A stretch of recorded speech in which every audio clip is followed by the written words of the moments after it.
We're running a little late, but we will begin the afternoon's proceedings at this time. And in the absence of our member of the Historical Society, Dr. Elaine Allen, we'll be having the Reverend Rosalina Robinson, Associate Pastor of Bethel Half-a-Tree, leading us in the opening prayer.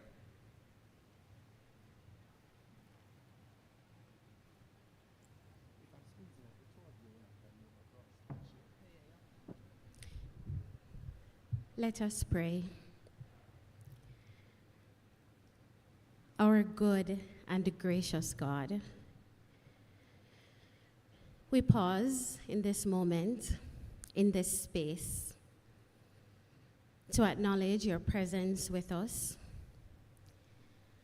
and to lift up our hearts in thanksgiving for all the many ways in which you revealed yourself to us today. Lord, we acknowledge that you cared for us, nurtured us, and carried us to this very moment. And we are grateful. We say thank you for this gathering. And we say thank you for the committee that has planned this gathering. And we wait expectantly now for how you will speak to us. That as we share together through the speaker, that indeed we will be motivated, we will be engaged, we will be present with this afternoon's lecture. May we be in tune and sensitive to how you will be speaking to us as we continue to wait upon you and tell you thanks. In Jesus' name, amen.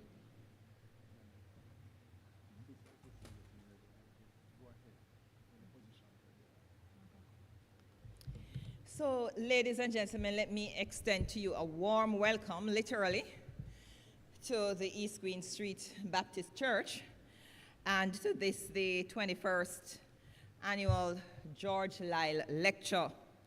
We're truly grateful to God for allowing us to see another year, and we're truly happy to see all of you who have taken the time to join us here in person, and we also wish to acknowledge those who are joining us online, our faithful attendees to these lectures. And of course, we are looking forward to the questions. It's always exciting when we get into the discussion part, where you pull out so much more information and we are able to mine more gold from the presentation that will be made. So this afternoon, once again, we are happy to have with us our esteemed lecturer who will be introduced to us later. The Reverend Dr. Neville Callam will be our lecturer this year. And in a short while, we'll be blessed with a selection from the East Queen Street Baptist Church. But before they come and as they're getting prepared to share with us, we will be getting the statement of purpose from our able captain of the Jamaica Baptist Historical Society, Mr. Jeremy Taylor, who will come now with the statement of purpose.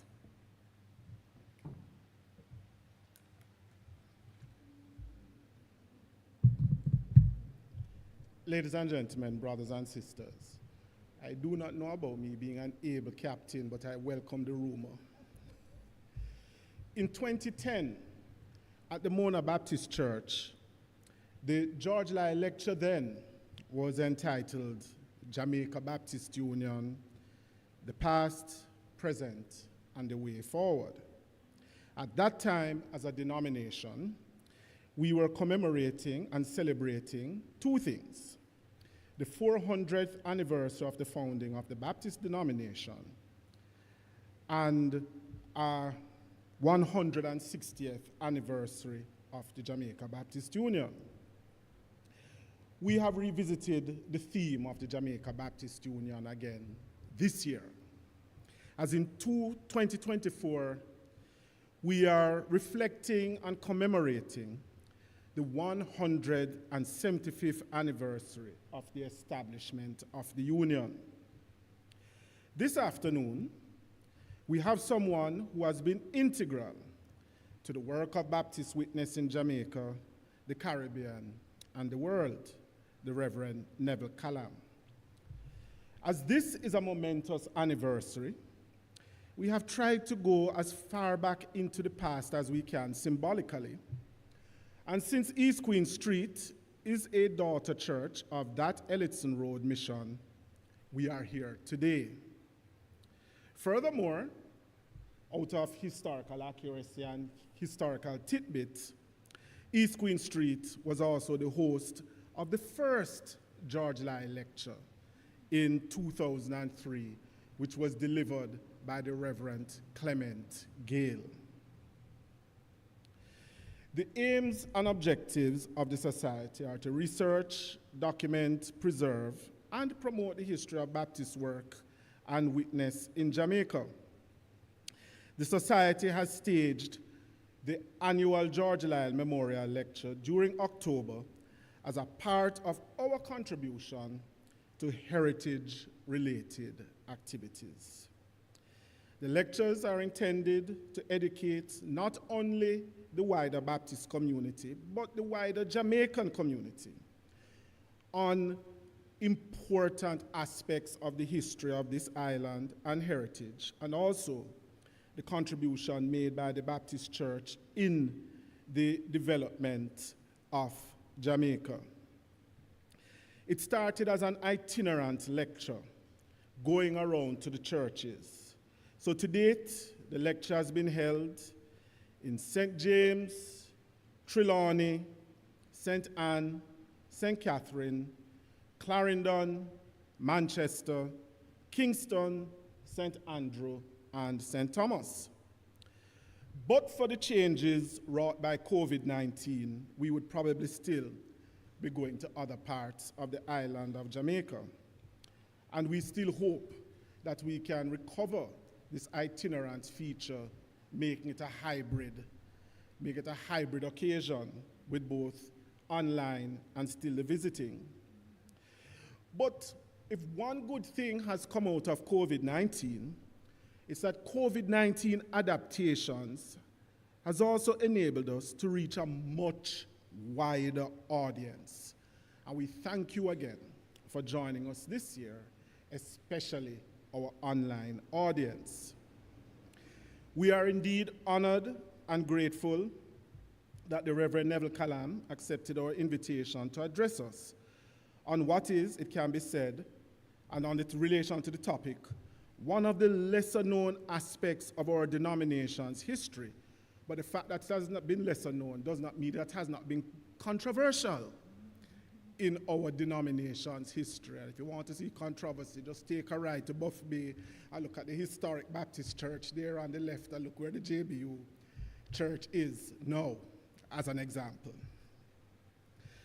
The work of the Society has depended on the goodwill and services and faith of a dedicated band of volunteers. Again, we wish to give our sense of gratitude and thanks to Mr. Onel Byfield, the glue that keeps us together. And except for these volunteers, we will have to say most of these volunteers are not trained historians except for the Reverend Dr. Dick, the Reverend Dr. Layla, and the Reverend Peter Espute. These are the trained historians in our society. Everybody else is just a history enthusiast, including the chairman. And as I speak about the volunteers who have made up the society, we just wish to pay a brief tribute to one member of our society that has gone on to glory.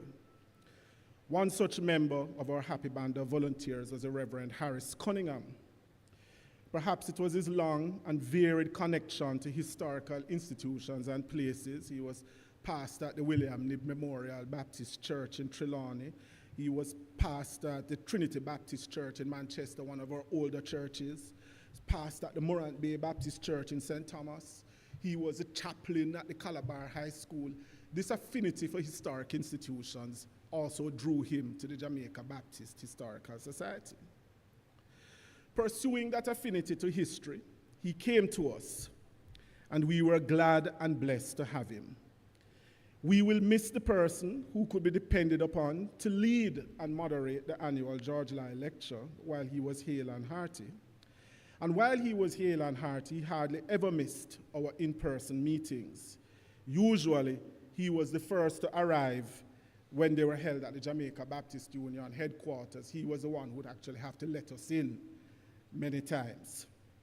We will miss his energetic and forthright interventions in our meeting, and also the wise, prayerful counsel he often imparted in guiding us on our planned activities, and his willing participation to serve in diverse capacities. Reverend Cunningham has passed on to glory to join the communion of saints and those members of the society that have passed on and have no doubt greeted him and are maybe even holding a meeting while he's there. So he has passed on to glory to join the communion of saints, as how we Baptists understand that concept. Reverend Cunningham, you will be missed, but we will meet again. On behalf of the Jamaica Baptist Historical Society, I thank you all for joining us live and virtual being here.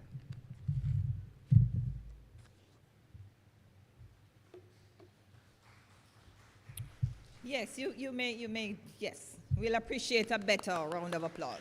Very good, thank you.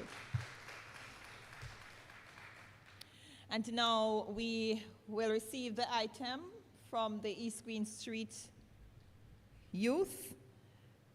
And also let me check if Dr. Fairclough is around. Is she here? Wonderful, very good. So let us now receive the item from East Queen Street. There are the, okay, thank you.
On the journey of the narrow road, and those who've gone before us line the way, cheering on the faithful, encouraging the weary, their lives a stirring testament to God's sustaining grace. Surrounded by so great a cloud of witnesses, let us run the race, not only for the prize, but as those who've gone before us, let us leave to those behind us a heritage of faith.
winds must winds find. must find. Oh, may all who come behind us find us faithful. May the fire of our devotion light their way. May the footprints that we lead them to believe, and the lives we live inspire them to obey. Oh, may all who come behind us Find us faithful. may the fire of our devotion Light their way. Oh, may the footprints that we leave Lead them to believe. and the lives we live inspire them to obey. Oh, may all who come behind us find us faithful. Find us faithful. Find us faithful.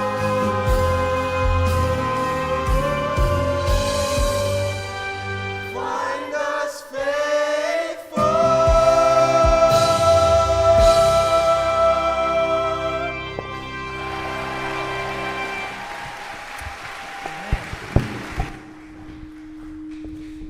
Before Dr. Fairclough introduces our speaker, we're asking the driver of a vehicle license plate number 8826GR, that's 8826GR. You are blocking the section of the driveway where the turn has to be made. We're asking you kindly to move your vehicle, 8826GR. And now Dr. Fairclough will introduce our speaker.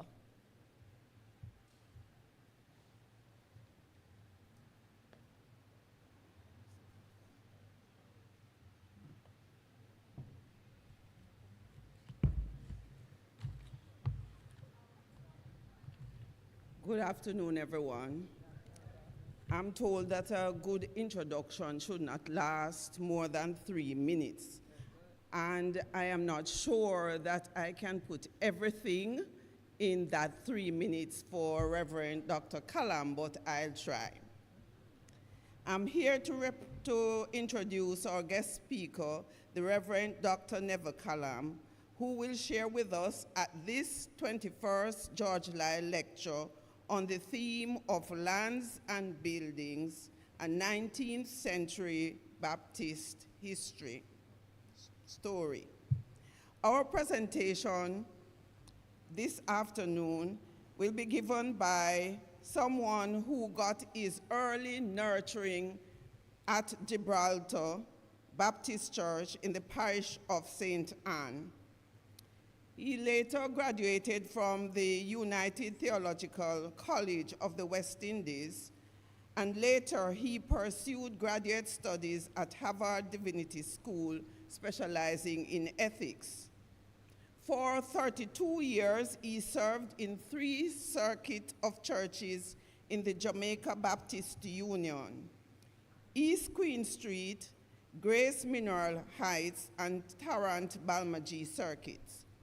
In addition to his pastoral work, he was engaged in other activities not limited to, but inclusive of 2 terms as JBU president, serving as acting general secretary of JBU and Baptist warden of UTCWI.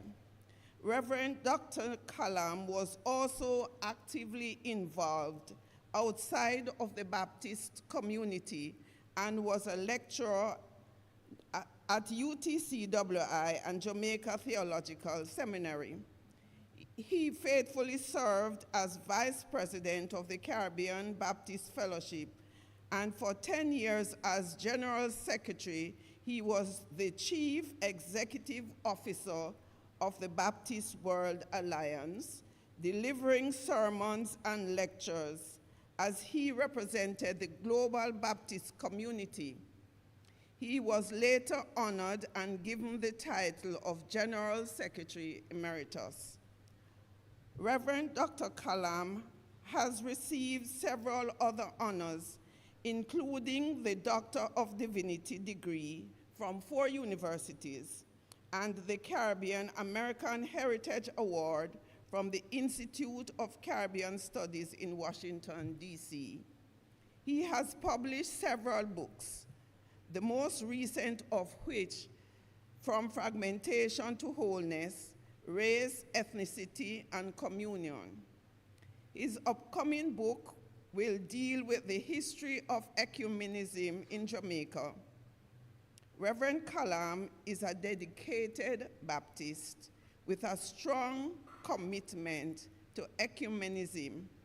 He served as chair of the Church and Society and Faith and Order Commission of Jamaica Council of Churches for several years. He was also a member of the prestigious Faith and Order Commission and the World Council of Churches and the Conference of Secretaries of Christian World Communions.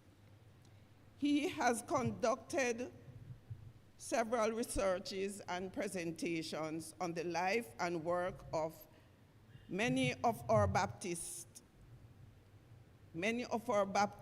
leaders, inclusive of George Liele.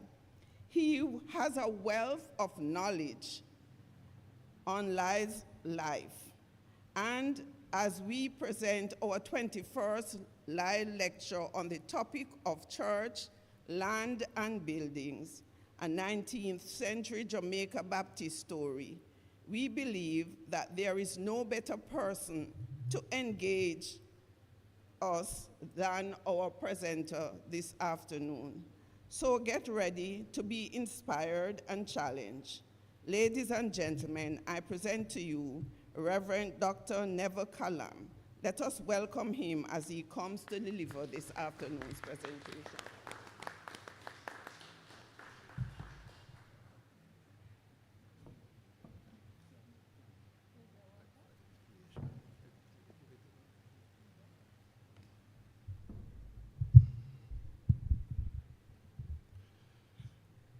I was outside of the country for a few weeks, and I'm telling you, I've come back, and it seems hotter than when I left.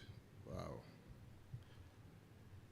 Please permit me to begin by acknowledging the honor done me through this invitation to present the lecture whose oral version I'm now going to offer.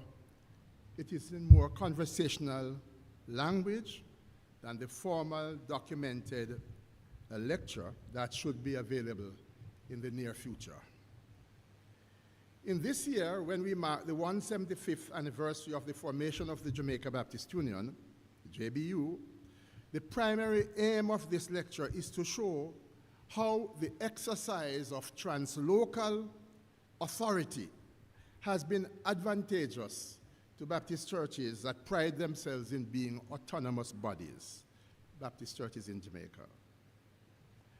The lecture will illustrate the danger posed by adherence to extremist conceptions of the autonomy of the local church and the helpful corrective provided by what may be termed Baptist covenantalism. Of course, from the beginning, Baptist ecclesiology, or understanding of church, has featured a careful balance between the autonomy of the local church on the one hand, and the interdependence of the local churches on the other. Among Baptists, these two dimensions of ecclesial reality must always be kept in balance.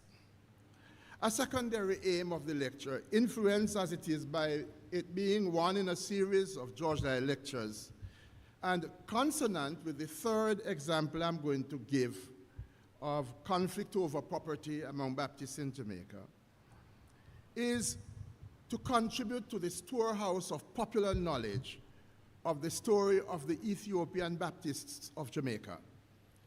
Ethiopian Baptist being the name that Liele himself used to identify the members of the church that he started in Kingston in 1784. So let me share with you the outline of the lecture. After this brief introduction, we will examine in turn how conflict over property manifested itself in the life of East Queen Street Baptist Church, Spanish Town, now Filippo Baptist Church, and Killick's Church, a former George Liele Church, which no longer exists. Then we will examine steps taken by BMS to preclude conflict over property among churches related to the society, the BMS, Baptist Missionary Society. Once that is finished, we turn to the story of the journey to JBU's incorporation, addressing the primary motivation, the process leading to incorporation, and then ending with a few closing remarks. The journey is long, and we will see how far we can get into it this evening. Since we are meeting in this truly historic East Queen Street Baptist Church, let us begin by giving an example of the story of conflict over property in this church.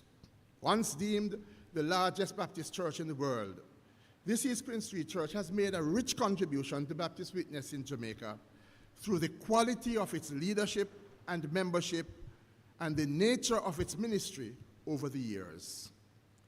It started its life, this church, after Thomas Nicholas Swiggle, George Liele's chief assistant among the Ethiopian Baptists at Windward Road, together with some members of Liele's church, separated themselves from the Windward Road Church and started what was called the Gully Church. Some years after Swiggle's death, the Baptist Missionary Society sent out Lee and Susanna Compere to Jamaica.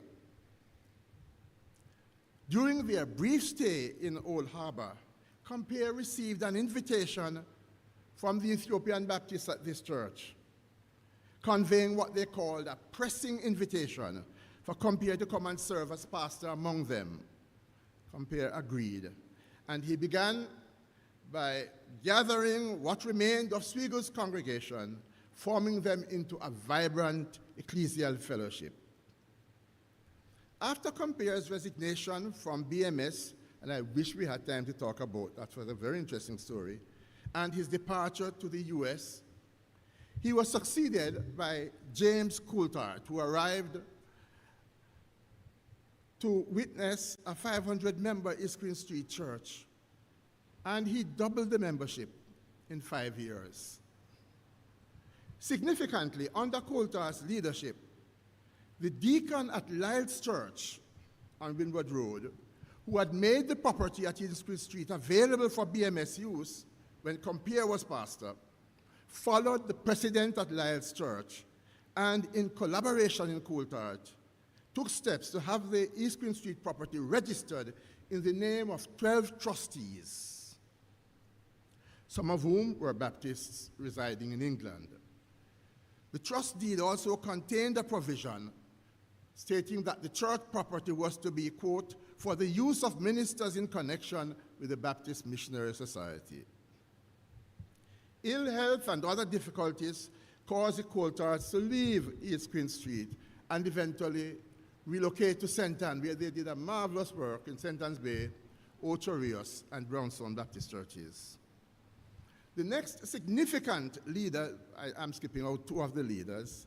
Sorry, they were not here long enough so that I could classify them as significant leaders, but was John Burton. After arriving in Jamaica in 1827, he spent a few weeks occupying the pulpit of this church. And upon Coulthard's return, he relocated to St. Mary, where he did a marvelous work. In Port Maria, he gathered the scattered members of the church started there by George Gibbs, one of Liele's most significant associates, who had helped plant Baptist witness across several parishes of Jamaica and had died in 1826 while ministering in Pembroke, St. Mary. Well, he gathered them, he formed a church, And he was having an exciting time of ministry with them. In a very short time, they completed their church building. And unfortunately, he had to leave. He didn't have to, but he chose to leave because the East Queen Street Church sent him an invitation. Because he was getting along so well in Port Maria and also doing work in Oracabessa and other churches in the vicinity, it was very difficult for him to leave. So he consulted with Coulthard, who would become his predecessor at East Queen Street, and 5 senior ministers, missionaries in Jamaica for advice. And they told him, you should go. So he decided, I will listen to the wisdom of the aged. And he came to East Queen Street. I don't know what he had to say at the end of his time here, but at the beginning he thought he was listening to the wisdom of the aged. He arrived just in time to make a presentation to the church. BMS had sent a circular to Baptist churches in Jamaica asking the leaders to give assent to a model BMS trust deed, whereby church properties under the control of BMS-related churches would be consolidated under a single BMS trust, which was being developed in England. BMS was in the process of setting up a system to vest these properties associated with the churches in certain trustees for the purpose of protecting the churches, the properties, against alienation by an unprincipled minority of members in any church congregation. When Burton introduced a draft trust deed to the leaders of the East Queen Street Church, they utterly rejected it. The 2 East Queen Street Church trustees who were still alive and residing in Jamaica refused to sign the proposed trust deed, and they mobilized the members of the church to join them in rejecting the deed. Soon, a rumor went into circulation. I'm not saying they started it, I don't know. And that rumor accused the new pastor of using a trick on the church. What he was doing, people said, was a ruse to enable him and the BMS to take control over the church property.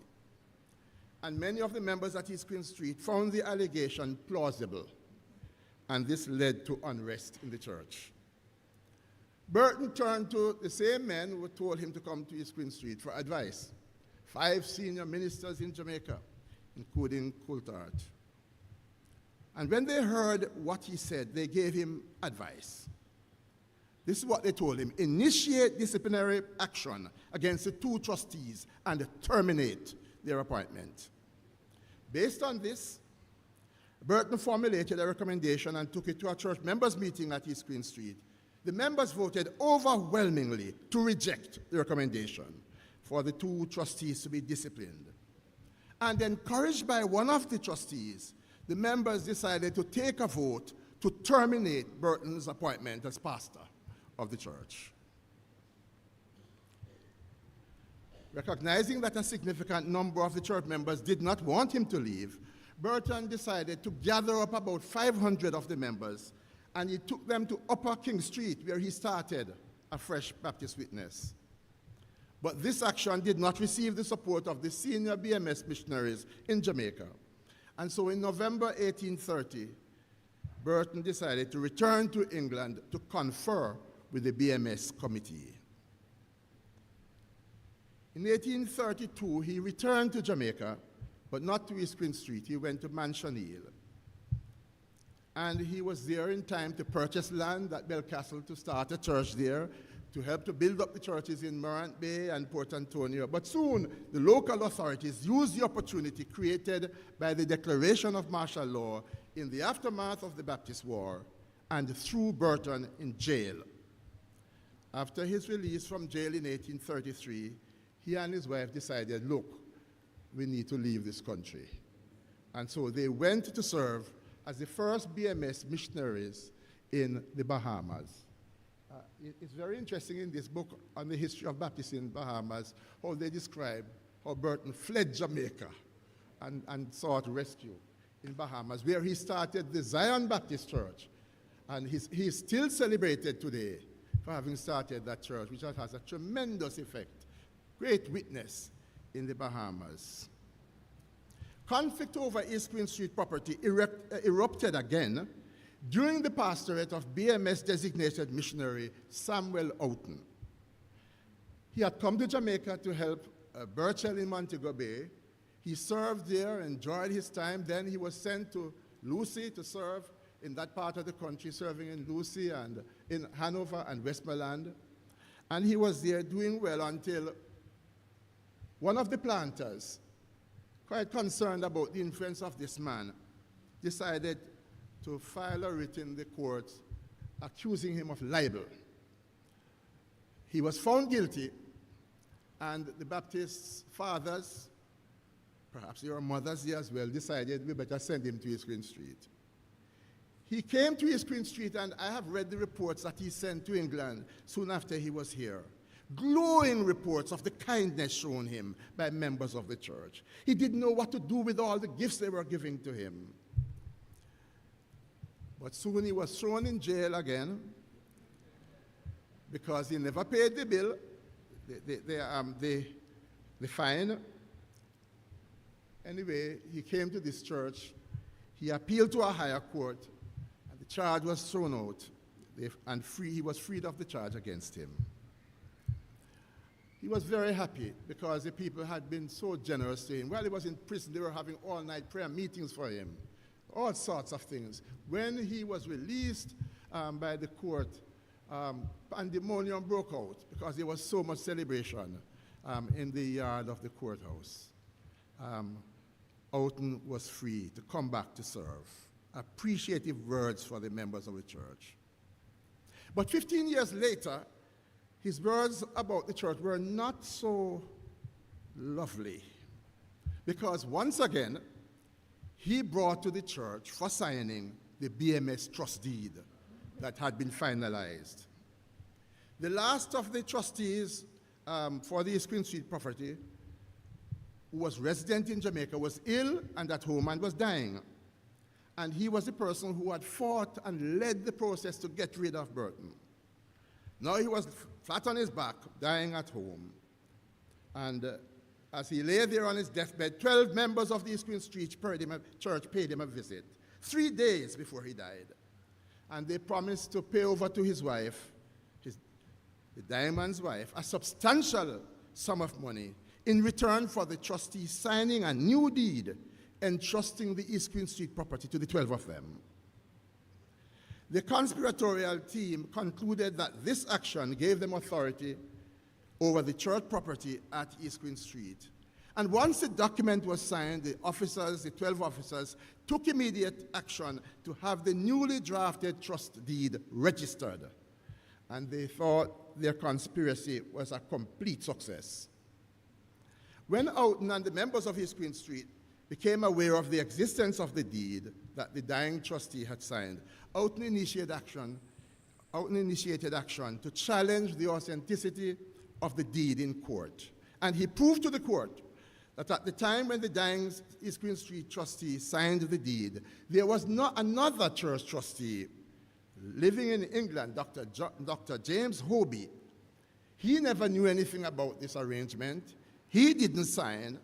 And so Oughton argued that the deed was null and void. The court made the mistake of ruling in his favor. And once this happened, animosity was stirred up against Oughton, and his life was threatened. I won't go into the story, because it's a terrible story, about the things that they did to him. That time, the mission house was just over there where the school is, and he was really in danger. They had to send a detachment of soldiers to protect him at one stage. So, Baptist missionary John Clark wrote, after the disturbances had ceased, Mr. and Mrs. Oughton went to England and remained there for a season. They returned to Jamaica in 1858 and continued their work until 1866. But friends, today East Queen Street Baptist Church is indebted to Coulthard, Burton, and Oughton, and the unnamed deacon at Lyle's Church for their timely action to preserve the property at 25 East Queen Street, Kingston, as a place for worship under the care of Jamaica Baptists. First story. Second story, the conflict over property at the Spanish Town Baptist Church. The conflict at East Queen Street was in 1830, primarily as the first case.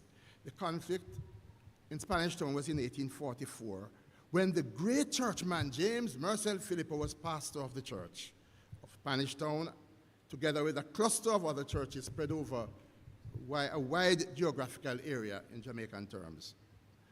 These churches were many, and to lead them, Philippo needed assistance. And some were sent from the UK: Thomas Gordon, Edward Bayliss, William Hume, and others. And Philippo also had some black Jamaican assistants whom he referred to as subordinate agents. I do not know if enough people have read this book written by Reverend Corley Bolt that tries to tackle with Philippo's attitude to race. The book is called Reluctant or Radical Revolutionaries. And recently, just a few weeks ago, it became available in Kindle version. And I would encourage you to read it. But in a letter to the BMS in 1837, Philippo said this, that for long he has had the services of upward of 40 subordinate agents, each of whom has a class house or place of worship in which he conducts the regular worship of God 1 or 2 evenings a week, and so on and so forth. Larkin Lynch and John Auburn were 2 of those Jamaican workers, and I pronounce it Auburn because I suspect it's a Yoruba name. Lynch worked for several years as a clerk in the office of the Anglican bishop. Of course, at that time, the Bishop of Jamaica resided in England, and his powers and the duties were delegated to the Bishop of Kingston as his vicar and suffragan. After becoming a Baptist, Lynch was set apart to serve as deacon, and when Philippo was to be off the island in 1844, he assigned Lynch charge over the Sligoville Baptist Church. And when Philippo returned, 2 years later, he decided to leave him alone, leave him there. He was doing well, he was managing, and the JBU accepted him. He became a minister of the Jamaica Baptist Union. The other one, Auburn, Philippo referred to him as one of my native assistants whom I continue to find a devoted and excellent coadjutor. But the volume of his work was heavy, and Philippo was not coping. He was getting older, and his health was failing him. So he would have been very grateful in 1842 when the BMS sent out a missionary, Thomas Dawson, to assist him. Soon after arriving in Jamaica, Dawson found love. And very quickly, on June 7, 1842, he was united in marriage to Rebecca McLean, a Jamaican, born as a free person, September 20, 1814. And the wedding took place in the Spanish Town Baptist Church, but it was not conducted by Philippo. It was conducted by Henry Taylor, who was the Baptist pastor in Old Harbor. I don't know why Philippo didn't do the wedding. He was around. He left Jamaica 6 days after the wedding with his wife and their younger son, Edwin. So he was very much around. I don't know whether Dawson did not ask him to do it. But Dawson's marital choice would doubtless have endeared him to the members of Spanish Town Church. That same year, Philippo, 1842, having come from a tour of the Caribbean, took a break, went to England to try to reclaim his health. He wanted to be well again, for he wanted to continue the work he was doing. Well, while in England, Philippo seemed unaware of the crisis that was engulfing the Spanish Town Church. In fact, during his stay in England, he says he received letters from Dawson and the church, what he referred to as letters of kindness and affectionate gratitude.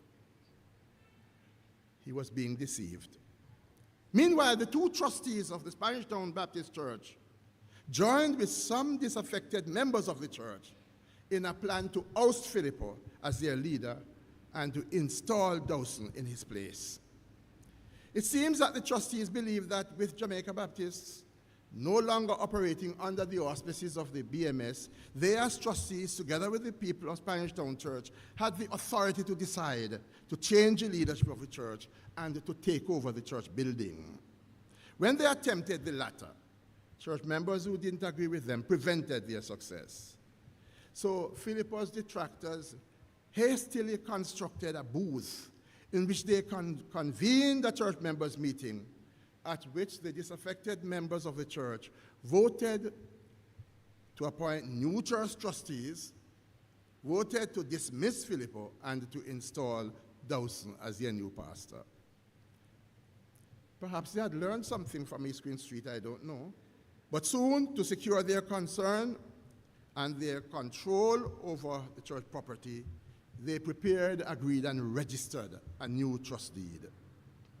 Upon his return to Jamaica, much to his disappointment, Filippo became aware of what had transpired while he was away, and he decided to file a claim in the courts to enable his resumption of the pastorate of the church and circuit and to retain control over the church building. Legal proceedings dragged on in the courts for almost 6 years, and Filippo was grateful for the support he received from the BMS committee in London, who, though not desiring to interfere in the internal affairs of Baptist churches in Jamaica, affirmed Filippo's role as pastor of the Spanish Town Church and helped him to meet the huge cost of the lengthy court case. On November 4, 1850, the Vice Chancellor issued his judgment in the High Court of Chancery of the island. It was in favor of Filippo. And rejoicing over this outcome, the BMS committee agreed a resolution and circulated it as a memorandum to its supporters, far and wide, in which the organization celebrated that, quote, property which cost £10,000 has been rescued from lawless misappropriation, and that, quote, this esteemed servant of God has been enabled to pass through a severe trial with honor to himself and the missionary cause, while the interests of the Jamaican churches, the Jamaica churches, have been greatly promoted. Filippo was able to resume his pastorate and to retain control over the church building. The second crisis was over. And the reason the topic was changed from just 19th century to 19th and 20th century, as you will have noticed, is that the third example I'm giving, because this is a George Liele lecture, is really from the 20th century. This is a crisis over George Lie's church. We honor George Liele, in whose memory and honor this lecture is being presented, for his outstanding contribution to Jamaica's development. All Jamaicans, especially Baptists, owe an enormous debt for what was accomplished through the instrumentality of this great African American. Liele was an avid letter writer, and in a letter sent to English Baptist minister John Ripon, dated December 18, 1791, Liele informed Ripon about himself, the Baptist work he had started in Jamaica, and the building he was erecting to house the first Baptist church in the country.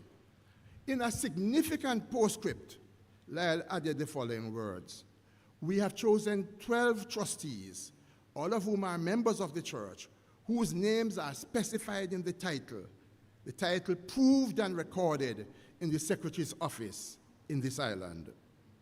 The postscript shines a light on what was a source of internal conflict in local Baptist congregations in Jamaica, which gives rise to the focus of this lecture on the relation of Jamaica Baptists and property. After Lie's death, Parson William Killick, whose baptism Liele had administered in 1801, and whose ordination to ministry Liele had superintended in 1811, became pastor of the church in 1828. Now, that is the only representation of the church that I'm aware is available in print. It's quite dreadful. It's a 1915 print that was publishing a report by the National Baptist Convention, USA, in their meeting in Chicago in 1915. Well, Killick was an excellent pastor. In fact, it was not surprising that it didn't take long that the church came to be called Killick's Church. In 1841, while he was still pastor, membership was reported to be 3,700, with 114 inquirers waiting for baptism. Before the end of his ministry, Killick presided over the appointment of 12 persons as trustees of the church, and he had their names registered in a trust deed dated October 22, 1862. And the names of the trustees are on the screen. You can't see them, but that's all right. Because of visual impairment and old age, Killick's association with the church ended, and the quality of church trustees declined thereafter, with disastrous consequences. A little over 100 years after Liele's death, the church started experiencing a constant succession of pastors, some recognized by the whole church, and some by only part of the church membership. Bennett, Leonard, Printer, Hobson, Stewart, Higgins. And Printer is my favorite one. He was an African American. He came here to lead the church. And there was a terrible conflict over him, because the people of the church said, we are not of the view that a foreigner can be our pastor. So eventually he had to leave after he was accused of aiding and abetting some of the trustees in their misdeeds.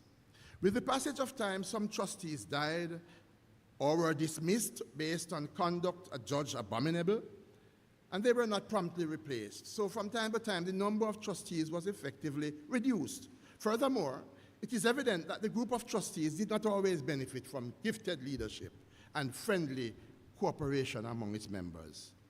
Between 1918 and 1920, the men, whose names will appear shortly on the screen, can't see them either, presented themselves as trustees of the church, accusing each other, taking each other to court.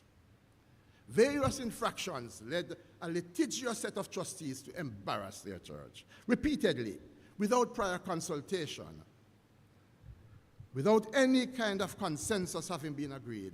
Trustees began to rent portions of the 3-acre, 1.2 hectare property to different members of the church, including themselves, for use as residential property. Sections of the property were leased to non-members and for various works, including the private operation of a pottery plant.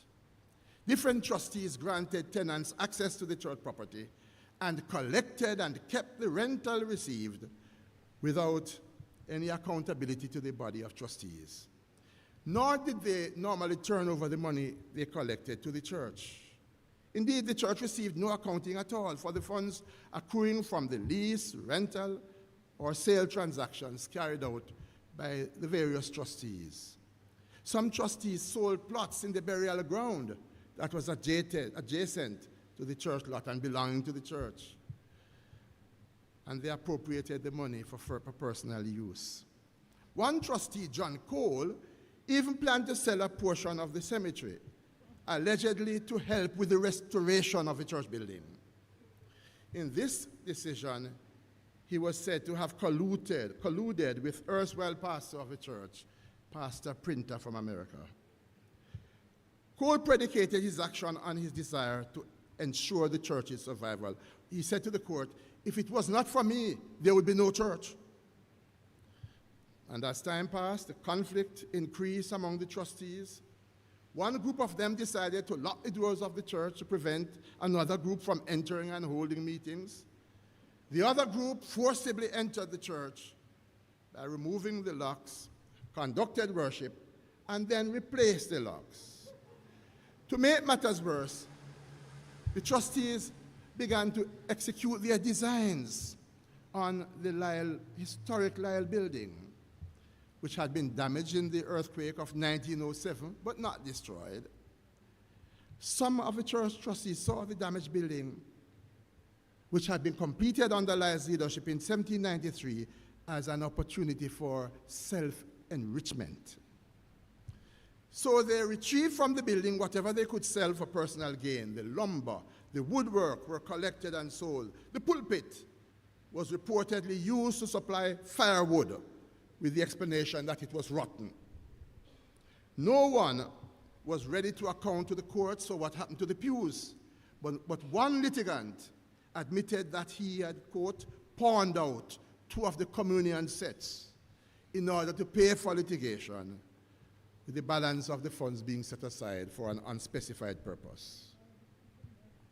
According to one trustee, Joseph Anthony, when he saw what was happening to the church, he decided to erect a shed to allow the church to continue to have a place of worship.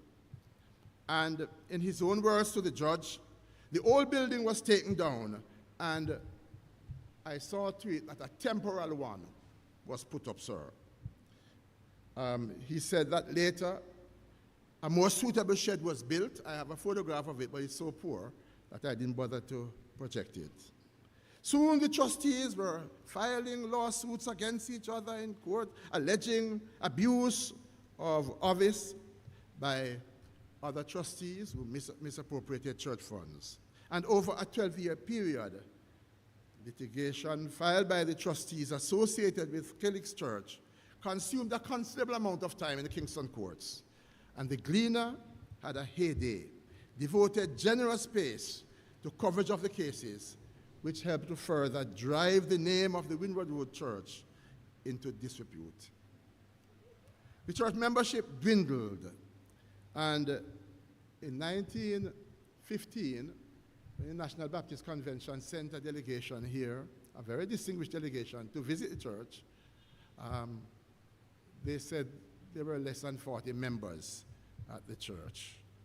But there was Pastor Higgins, Isaac Higgins, who came and made a valiant attempt to revive the fortunes of the church.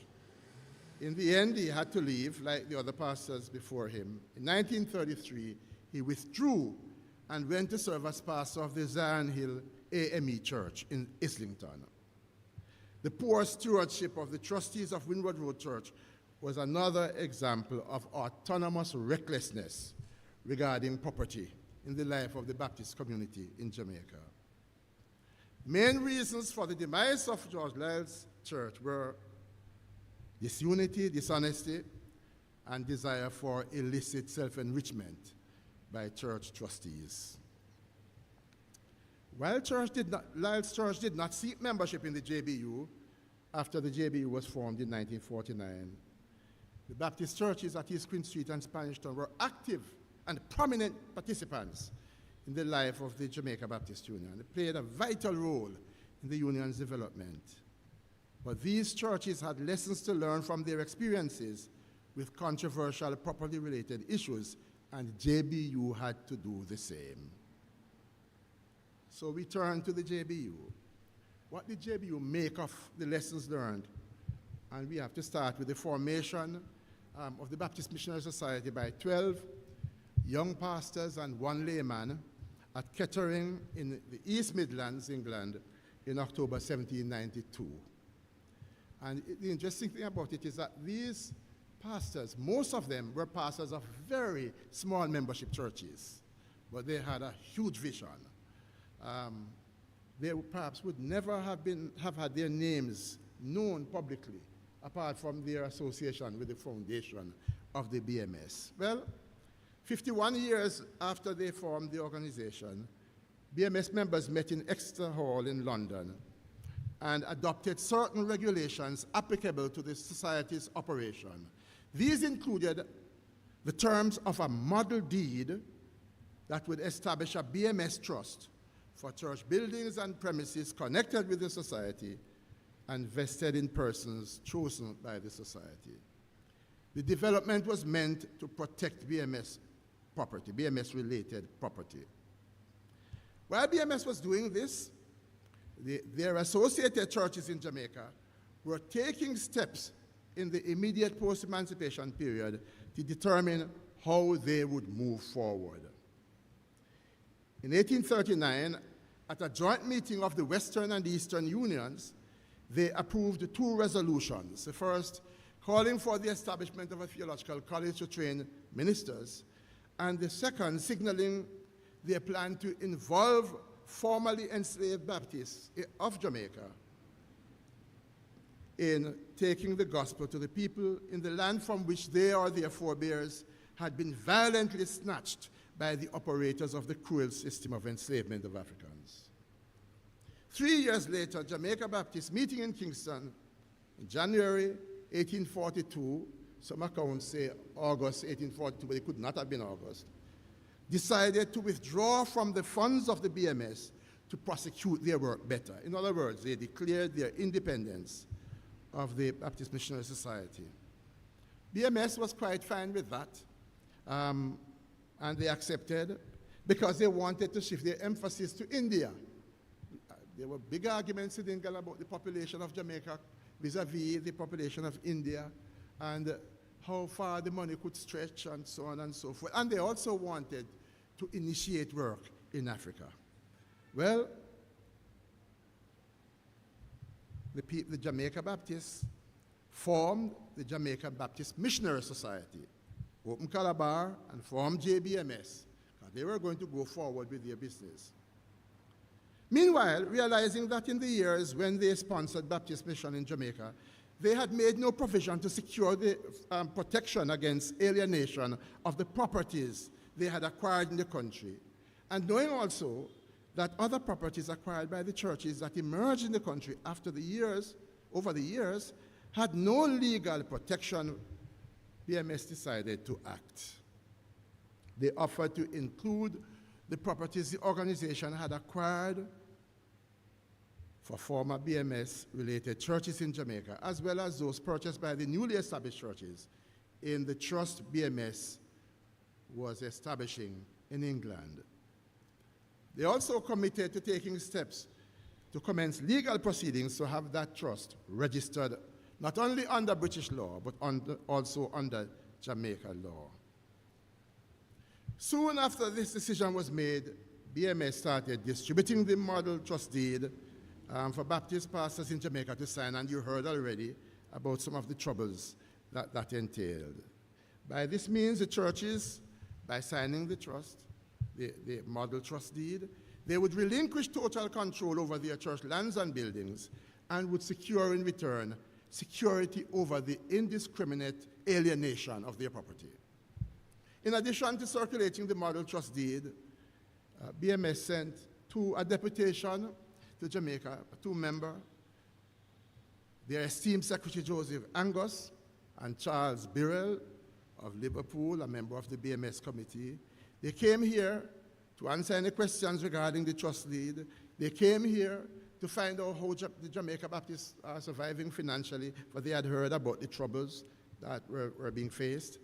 And they came here to urge the Baptists of Jamaica to introduce new structures to serve the independent work that they had now launched upon. For the routinization of the BMS trust in Jamaica, the country's legislature would need to approve the draft instrument prepared for the purpose, and BMS retained the services of the law firm Orton and Garcia to undertake the legal work required for the trust to be established in Jamaica. Meanwhile, Baptist leaders in Jamaica appealed to ministers to sign the forms required for the establishment of the trust. It took 2 years to secure the signatures. And I'm going to ask for a photograph to be put up on the screen to let you see who are the people giving the trouble. You can't see them so well. It's mostly white men from England. Only a handful of Jamaicans were a part of the JBU pastorate at the time. After securing the signature of many of the Baptist ministers, BMS was ready to act. The lawyers made representation, publicizing the society's intention, etc., etc. And after several years of work, the act entitled A Law to Consolidate and Establish the Trusts of Certain Congregations of Voluntary Religionists established and to be established in the island in connection with the Baptist Missionary Society in England was tabled for consideration by the Legislative Council.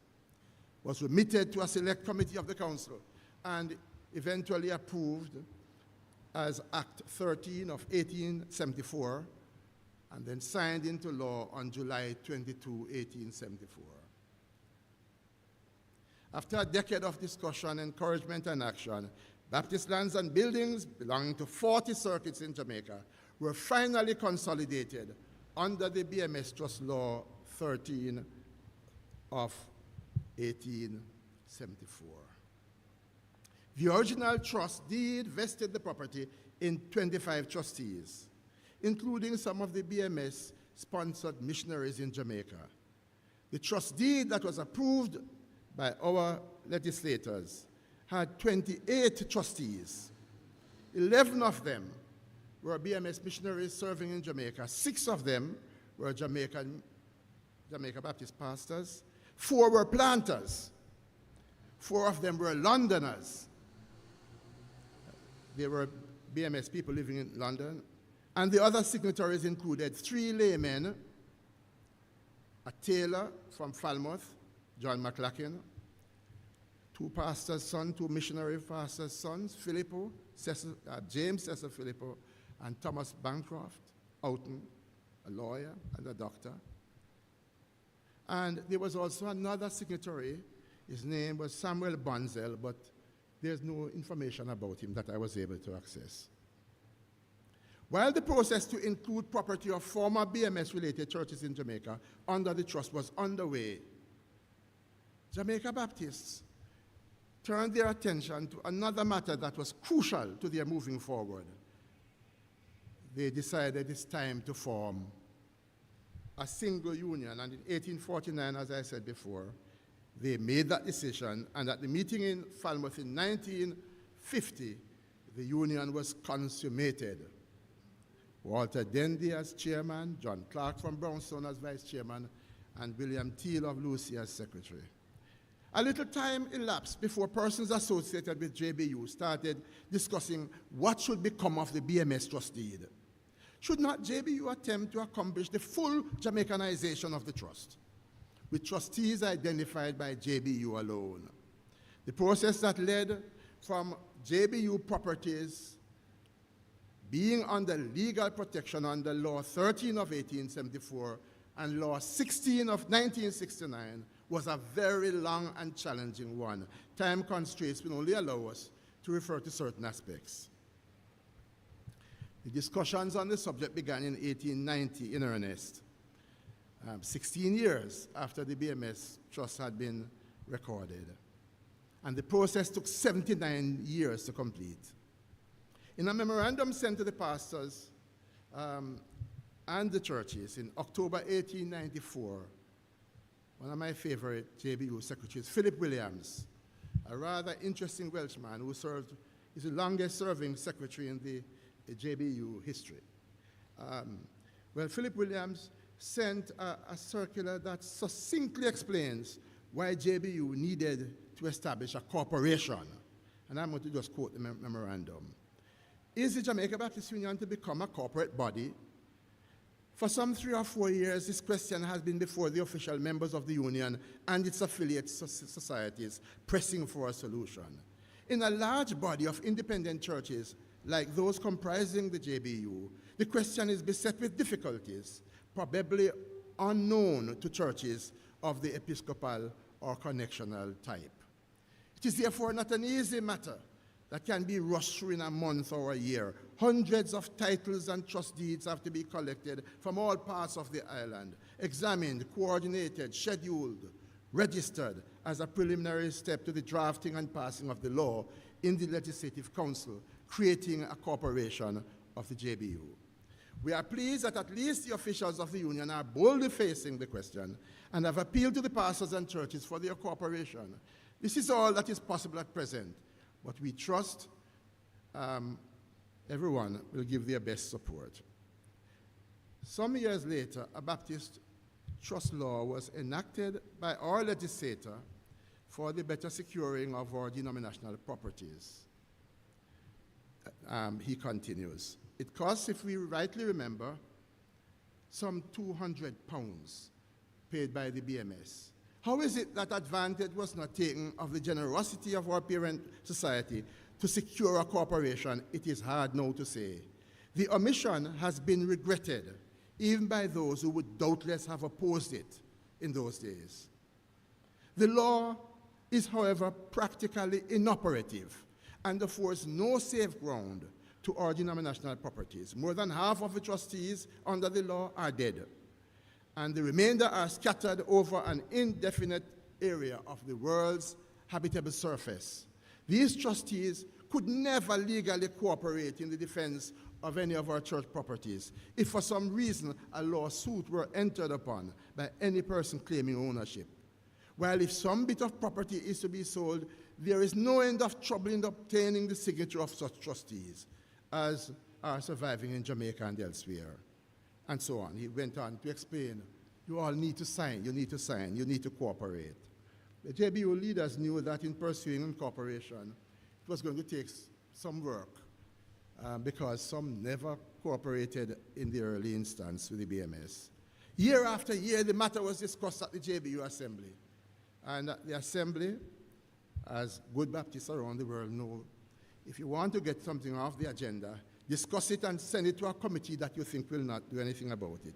So in 1929, the matter was fully discussed, the record says, and passed over to the hands of a general committee to receive attention. 1930, the matter was fully discussed and passed over into the hands of a general committee to receive attention. 1933, the matter was discussed, I didn't say fully this time, the union's consideration, and there was a full discussion, yes, it's added. The secretary was instructed to draw up and send to the churches the terms and conditions of incorporation, and to ask to be supplied with the names of properties, etc., etc.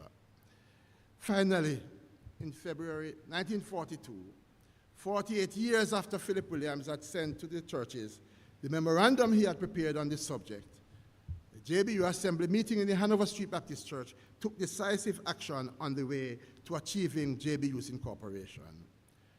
Prior to that assembly, the draft incorporation bill had been prepared, and the president, the chairman called then, the Reverend the Honorable John Maxwell, read the bill to the assembly. The delegates voted to accept the bill, and the leaders of the union committed to explaining the bill to the churches.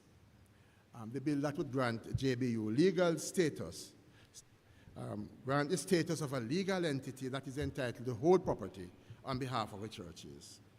And once the assembly agreed, the real work started. I'm going to skip over what I have here for it's just too much. But I just have to say, JBU made a decision that was marvelous. That year, they elected Arthur Stevenson as the chairman of the union, now called president. The first and only, shamefully, only layman to become president of the Jamaica Baptist Union. And he drove all around the country, and he spoke to the people, and he was credible. He was not a pastor. He was credible, and the people listened to him. And over time, eventually, the union started collecting information and attempting to get the matter going. One person from East Queen Street Church, who was on the executive, gave good advice. Mr. Fairweather. He suggested that the executive should appoint an incorporation officer to visit the churches and collect the documents, etc. Full-time person to the work. Some wise person in the executive, you always have these, said, why don't you accept it? Let us ask him to do it. The man who was fully engaged. And he was embarrassed to say no. So a year later, the union decided they need to do something else. They grouped the churches into zones, the parishes into zones, set one person over each zone and asked him to do the collection. It didn't work. Well, eventually, what they had to do is to get individuals to take responsibility for each parish, except that Luther Gibbs was in charge of Kingston and St. Andrew, to try to go to the people, to appeal to them, to cooperate by submitting the documents, the titles, the letters, the wills, and whatnot, so that JBU could show claim to proper ownership of the property.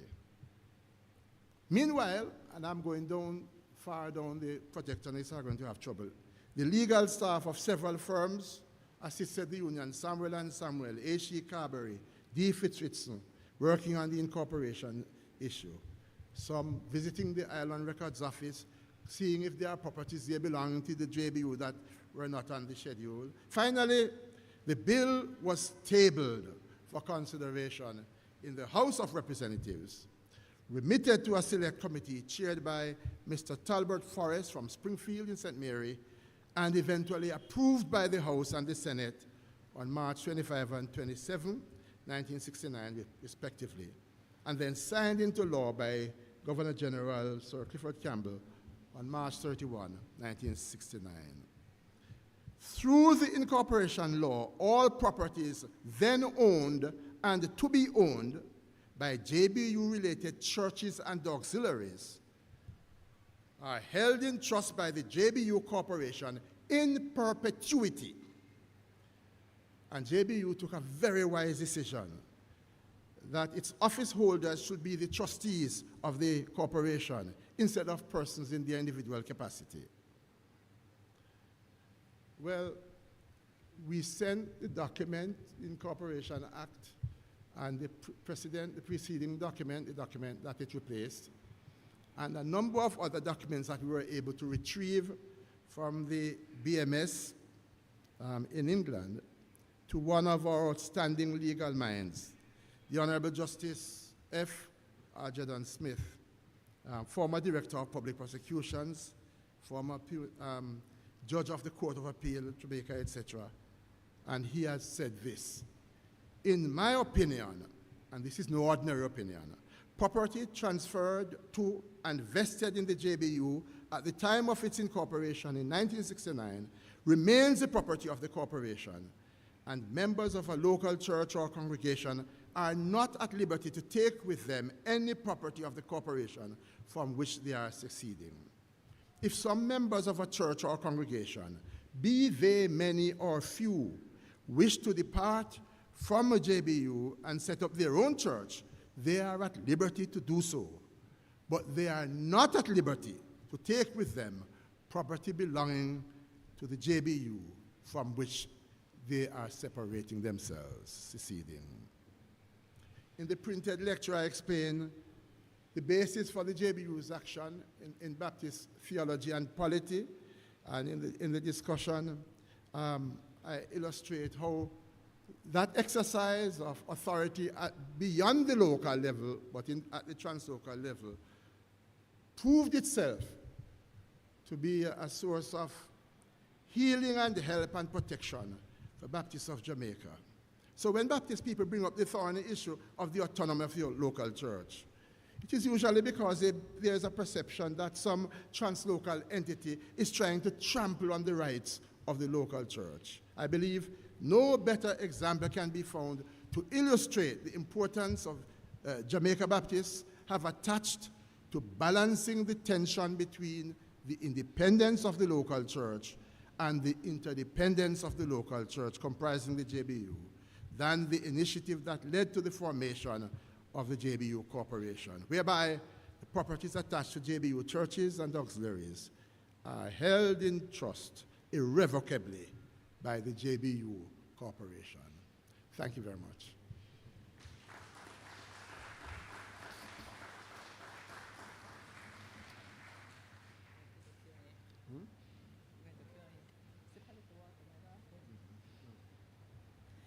Ladies and gentlemen, indeed that was a rich, comprehensive overview. And I'm sure that you have questions. Microphones will be provided. So as soon as you indicate, you will receive the microphone in the passage, in the aisle, and you may ask your question. But I want to just start off by asking Reverend Callam to offer us a little bit of clarity.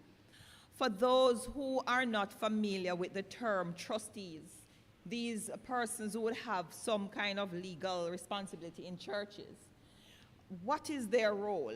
And if you could make the distinction so that those who are more familiar with a leadership of pastor, deacon, and maybe a pastor, deacons board, or officers board might understand how it works, or how it worked then, and perhaps how it works now, because I believe there might be churches that still have trustees. I hope that you get that. I will leave how it works then to the lawyer who is on platform. Yes.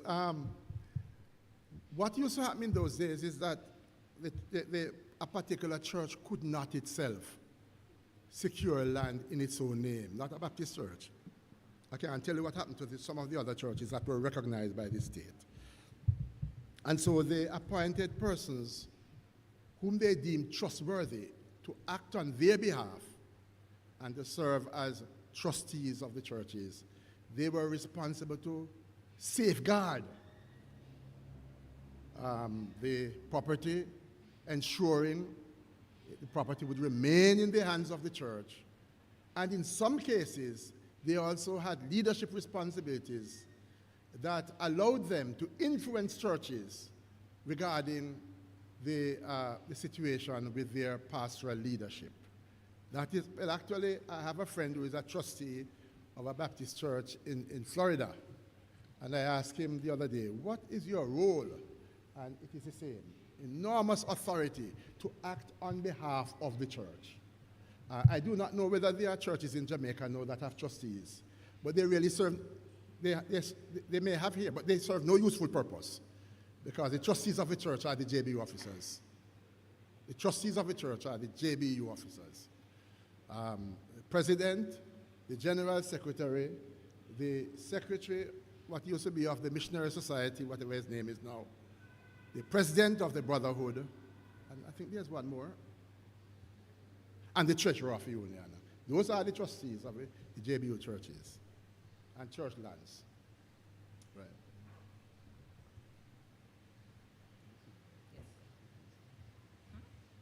Yes. Are there any other questions, or is that clear, sufficiently clear? Is there anyone needing further clarity? All right, so we have an understanding now of who, when the reference was made to trustees, who we're talking about. Now, I believe that you should have a lot more questions. And while you are warming up, which is usually the case, you take a little time to warm up, and then when we want to shut you down, that's when you are too hot. So if you have any other questions, you could make your way now, and we will answer those questions. The last clause, I'm sure you found that very interesting in the Act of Incorporation, that indicated that no one, if a church is seceding, if you're splitting from the denomination and you want to leave the Jamaica Baptist Union, you are not at liberty to take the church's property with you. And just earlier today, a number of us were making mention of what we have seen in Clarendon. We know of Clarksonville in St. Anne, and we also are aware of the Buff Bay situation. Those are the ones that we are aware of. The Buff Bay one, all right. So yes, we have a question, all right. So we have someone coming with a question, Rev, and perhaps after you are done with that, you could just tell us a little bit more about the Buff Bay situation, which would have been perhaps the most recent for those of us who would have heard about that situation. The question?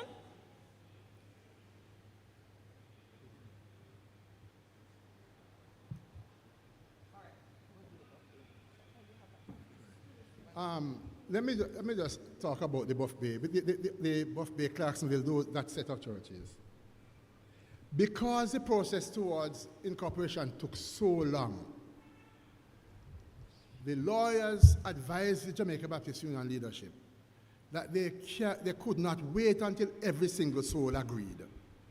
Otherwise, the task would never be done. And BMS was getting concerned and contacting JBU asking, what is happening with this corporation?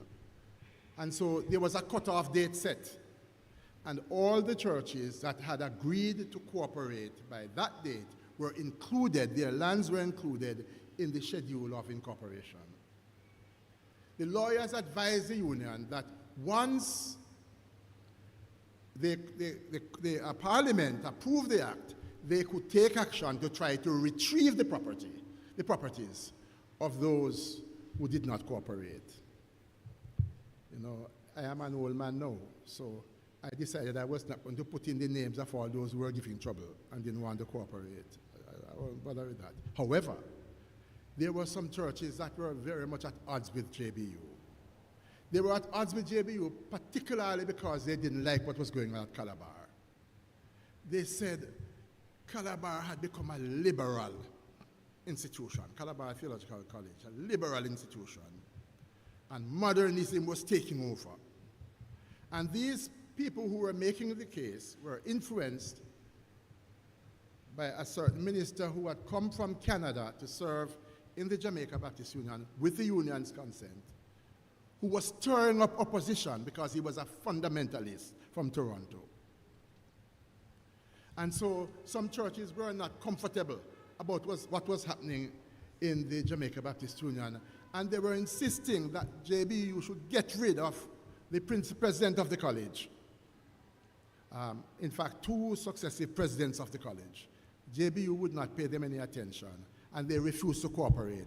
Clarksonville was among them. For that church at Clarksonville, a large building, the community was established as a free village by John Clark from Brownstown. He named the village. In the full text of the lecture, I think the information may be there. And they said, no, we are not taking part in this.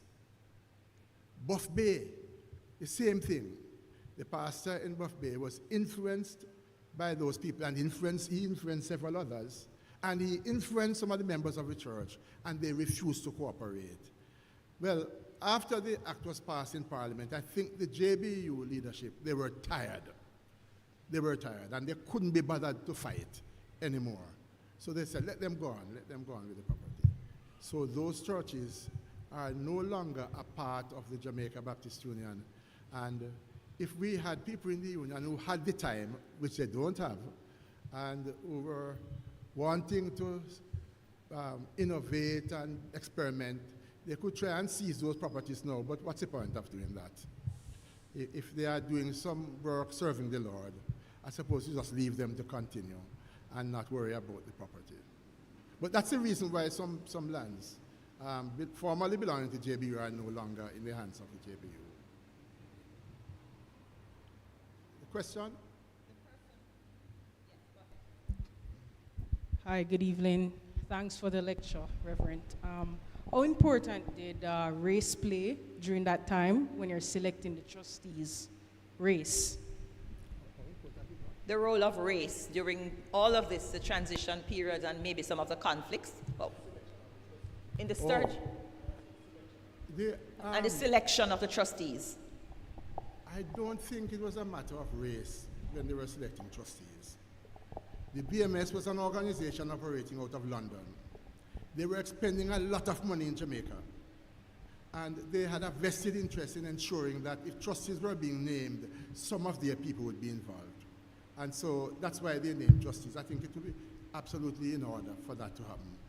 Can you imagine if we were doing that, what would happen? We would want to make sure that we have our representatives there. And then when the act was being passed in Parliament here, eventually they reduced, well, actually they named the trustees, I told you. I skipped out the stage later on when they decided we need to rename these trustees. And they only named one, the president of Calabar Theological College. And all the other trustees were local Jamaicans. I don't think race was a factor. I think it was a proper concern about their interest in the project, that they named some of their people. Thank you so much, Reverend Callam. We have a couple of comments online, and then we will allow others right here to speak. We have, and I'd like to just extend to you the commendations we've been asked to share from Eslin Aljo, Blossom Rose, for the lecture that has been delivered. Very insightful, and they have learned a lot more as it relates to the property administration of property in the Jamaica Baptist Union. Dr. Blossom Amelia Nelson also mentions how fascinated and surreal, because as a Baptist missionary, she worked in Nassau, Bahamas, and her eldest son was named after the Reverend Talmadge Sands. pastor. So as a missionary, hearing all of this background information and making some of the connections. Sons is one of the pastors of the church that Burton started in the Bahamas. Right. The Reverend Stephen Smith wants to make it clear, or is asking for there to be clarity to be offered, that no one can take JBU property. Is this still the standing rule as it relates to the Jamaica Baptist Union? I'm the pastor of the Sligoville Circuit, and I want to secede. So I'm taking the Sligoville Church with me. Is that something that I can do now in the current administration? When you say if you can take the church with you, you can take the members with you, but not a single chair, not a bench, not an organ, not a microphone, no land, no building. Can't. All right, sir. I heard that there was a time when a lawyer was advising the JBU that this was not the case.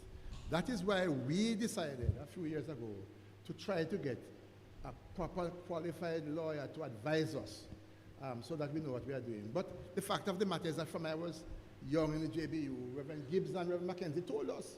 We learned that from we were very young. And we don't understand where this rumor has evolved, that you can take church with you. You can take the people with you, but you better get out of the building and make sure everything is left there. All right, thank you so very much. We would like, Mr. Yes, Mr. Stokes. Dr. Stokes. The microphone. Stokes, his hand was up first, and then we go back to Mr. Espute. The microphone. Thank you. Actually, the first question I had was asked already.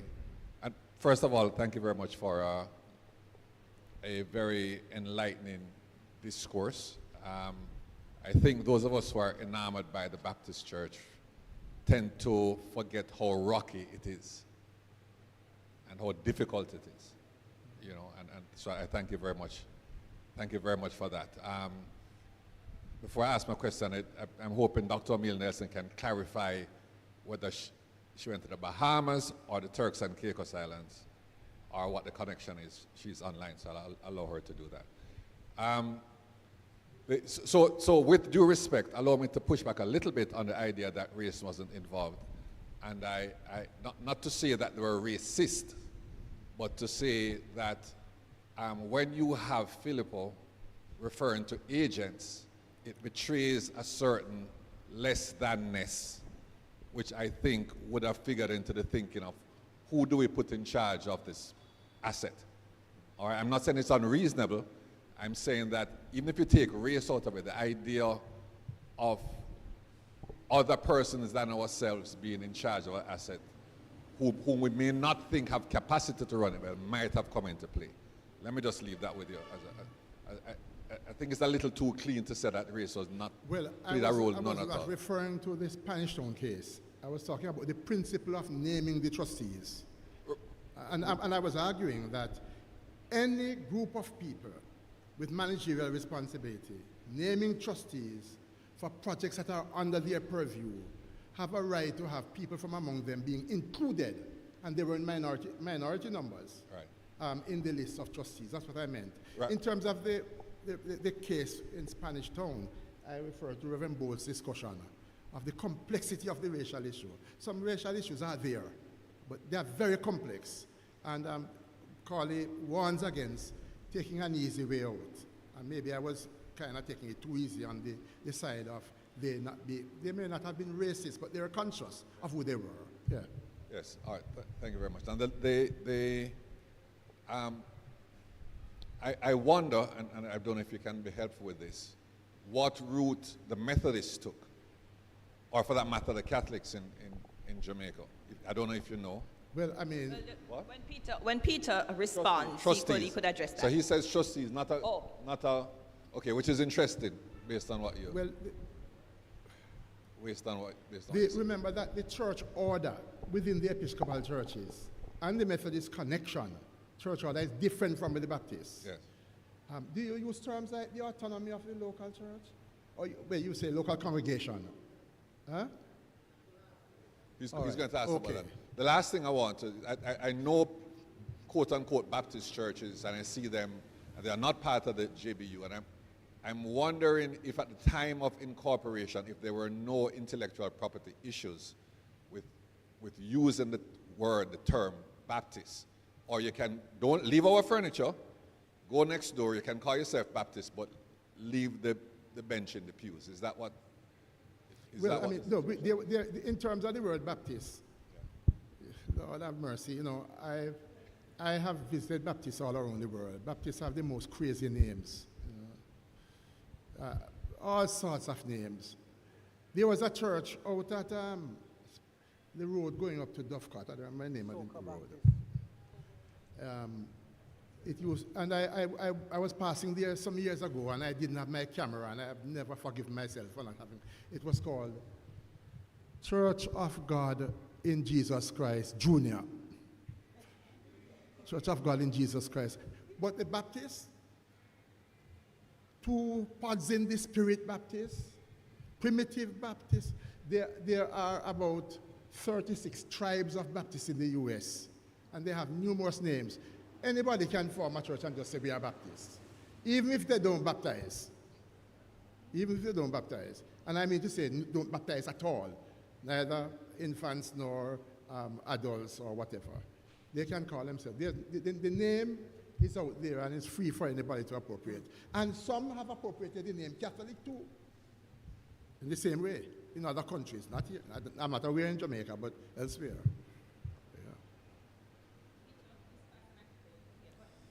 Thank you, Chair. Thank you very, very much, Dr. Callam. I'm looking forward to the printed copy so I can study it. That's right. I was interested in your preamble, where you spoke about the ecclesiology of the Baptist Church. You reprised it a while ago when you asked me about autonomy, autonomous churches. Here's a scenario. We are an autonomous church. I'm going to pick a name out of thin air, Zion Hill. And we go and we buy the land. And we build our church. And now we want to become members of the Jamaica Baptist Union. It's our land, our church.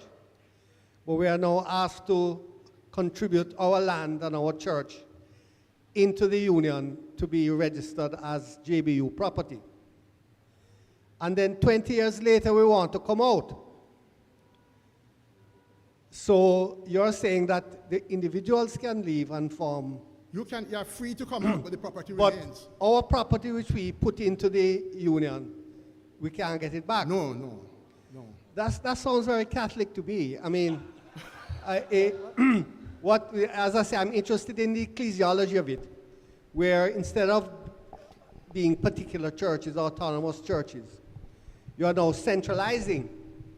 That sounds very Catholic to me. And I'm interested in your appreciation of how the ecclesiology may have changed from the 1800s into the 2000s as you move away from being autonomous individual churches to being centralized under a union.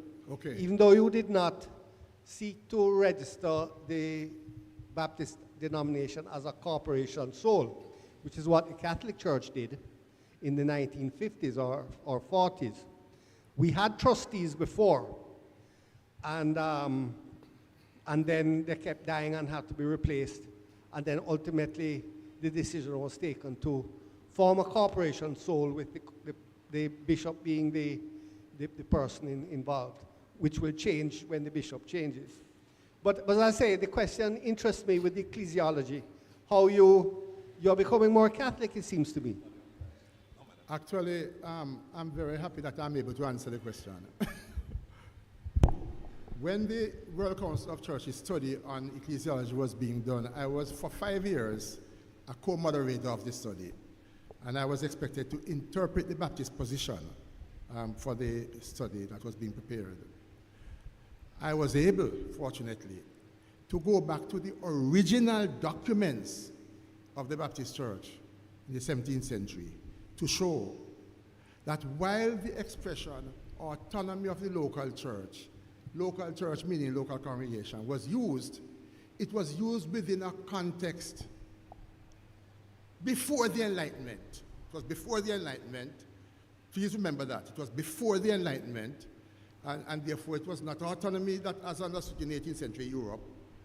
And it was always a sister and in close proximity to the claim of the partnership of the local churches. In other words, there's no change. There is a set of Baptists somewhere in the world, I will not mention them, they are well known, who behave as if they are autonomous. And they say their churches are free. But you listen to them carefully and see how many rules they make. They are now even telling churches that you can't have women pastors. So those autonomous churches can't have women pastors. JBU was never deceived. I think we were always in the spirit of the original understanding that the churches are autonomous in the sense that they are competent to discern what the Spirit is saying to them. But because no single congregation is the whole church, nor any single church in the wider sense, the whole church, we all rely on each other. We need to be in fellowship with one another if we are going to truly be the body of Christ. So it is not that there's a change. Maybe there's a greater clarity in the way we speak about the subject. But from the very beginning, and I have referenced it in the paper, the fuller paper, to some of the statements of faith that were issued in the 17th century to show how there was always that insistence on the authority of the individual congregation and the authority of the other congregations in relation. That's why I talked about Baptist covenantalism at the beginning. Not connectionalism, like the Methodists, and so on, but in our particular case, we believe we are true to the original understanding. We believe we are true to that understanding. Thank you very much, Dr. Callam. Before Brother Maurice speaks, a question from online. It seems that persons are still having some challenges as it relates to the current context and the role of the corporation. So a similar scenario is being asked. If a church, if a congregation or a circuit of churches now decide to purchase some land for use other than for a church building, is it the circuit's property, or does the Jamaica Baptist Union have the authority to administrate over that land as well? Is it belonging to the denomination as well? All properties owned by the churches are held in trust by the corporation. All properties, whatever their use or designation. All right. The second part of that question, how do the trustees of the Jamaica Baptist Union oversee all the lands available now? How do they know what is available now? Well, we have some former presidents and we have a general secretary here. I don't think I would presume to answer that except to say they have the authority and they can take anybody to court who tries to misappropriate any of the properties that are supposed to be under the purview of the Jamaica Baptist Union Corporation. And so people better not try them out, because there is authority that they have.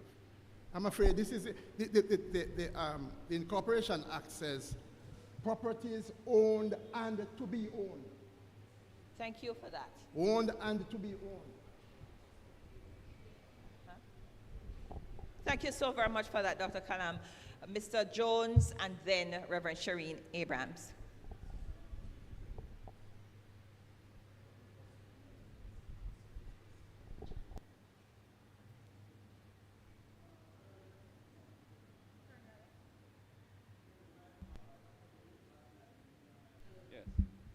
Yes. Thank you very much for your presentation, Reverend Callam. It has really brought a whole new understanding as a youngster in the Baptist tradition, but one who has an interest in this business of administering Baptist lands. My first question really was kind of answered by what Reverend Marvia repeated as the question from online, because we've said a lot about lands related to churches and church buildings, and it has started to address the business of other lands. And The extension of my question is, how do we, as the Jamaica Baptist Union, capture and administer lands bequeathed? Now, meaning if a church member should bequeath land to, the church member might know the local church or the local pastor. How does the Baptist Union capture that information for it to be incorporated into the assets of the union? Whether the Baptist Union captures the information or not, that the property exists. If there's a contention about it, it can be resolved by virtue of the fact that there's this openness to the Incorporation Act that allows for land to be added from time to time. I think those, the General Secretary might, I don't know if you want to speak about it. You want to speak to it? No. But there is an officer in the Jamaica Baptist Union who is responsible for the day-to-day management of those issues.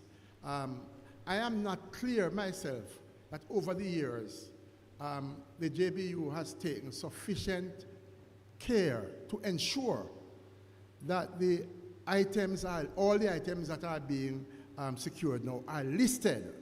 When I was a pastor myself in the Maypen circuit, and we bought land for the mineralized church, I advised the church to purchase the land in the name of the Jamaica Baptist Union, because even if we buy the land in another name, it didn't make any sense.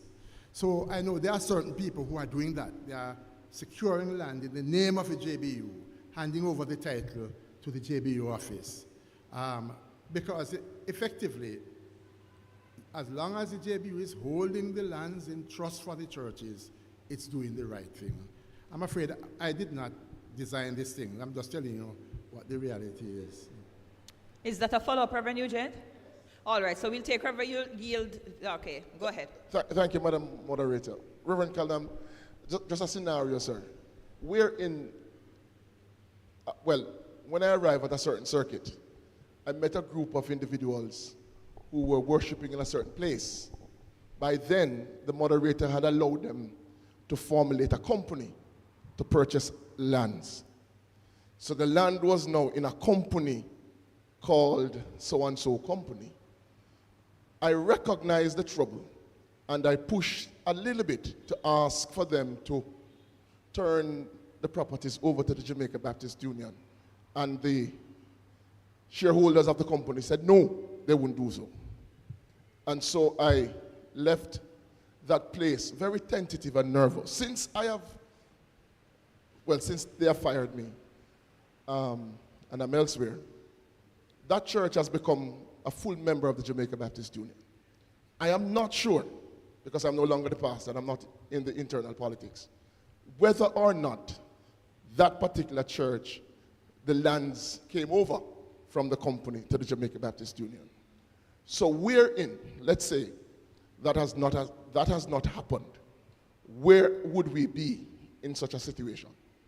As far as my understanding goes, as soon as the JBU has knowledge of that situation, if anyone tries to alienate the property, to sell the land or to hand it over to others, the JBU can intervene to claim right to that property. That's my understanding. I don't work in the JBU office. I don't know the ins and outs of how the thing happens in the office. But I know it's a huge portfolio. It's a huge portfolio. And I would advise people not to try to do anything funny with the land, because they may get themselves in trouble. Hey. But I think that, as I said, I believe that this is one of the great decisions made by the leaders of the union over the years. And we salute them for their foresight in this regard.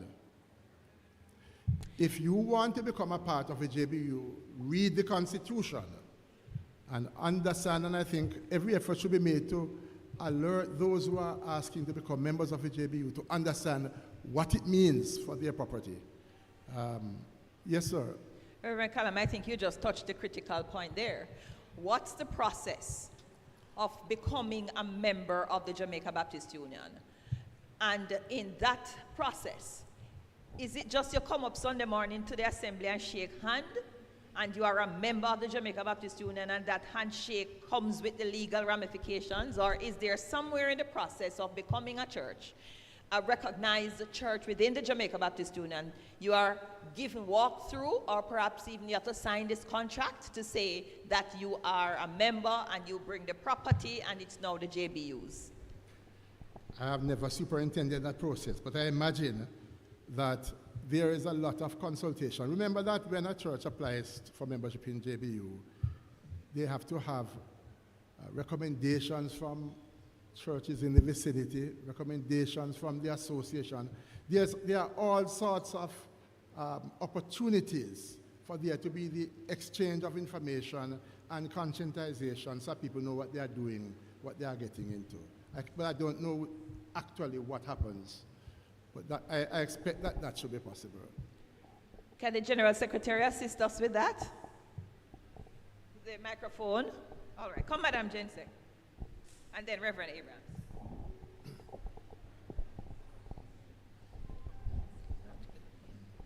The General Assembly minutes would have captured that such a church was received into the Jamaica Baptist Union, and that's a legal document.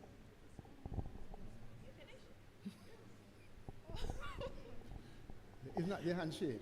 What she's saying is not the handshake, is the assembly action, ratification. All right, but I've not heard anything about the process, Madam Jensek. That part, are the people walked through and told that not just your membership, you have to send church return form, but they know that they carry the property with them and it's no hours and them can't get it back? I'm not sure it's put the way you're putting it. However, once a church indicates an interest in moving from mission status to church status, there are certain procedures, including documentation, that's completed. No, it doesn't say that. It doesn't say that. But the act of incorporation addresses the situation. So what we need to do is to ensure that we are familiar with the act of incorporation. Yeah. Okay, thank you so very much. Reverend Abrams, I know you're burning. And then, of course, I'll come to Dr. Liele and my sister over there. I see your hand. Yeah? Professor Miller. Oh, I'm sorry, Prof. No slide. Prof. Miller and then my sister over there. Go ahead, Reverend Abrams. Thank you, Reverend Lawes. Reverend Callam, thank you very much. I would have asked you this question if I had a phone number for you, but I didn't have a number, so I had to make my way here from way up in the hills to come ask you this question.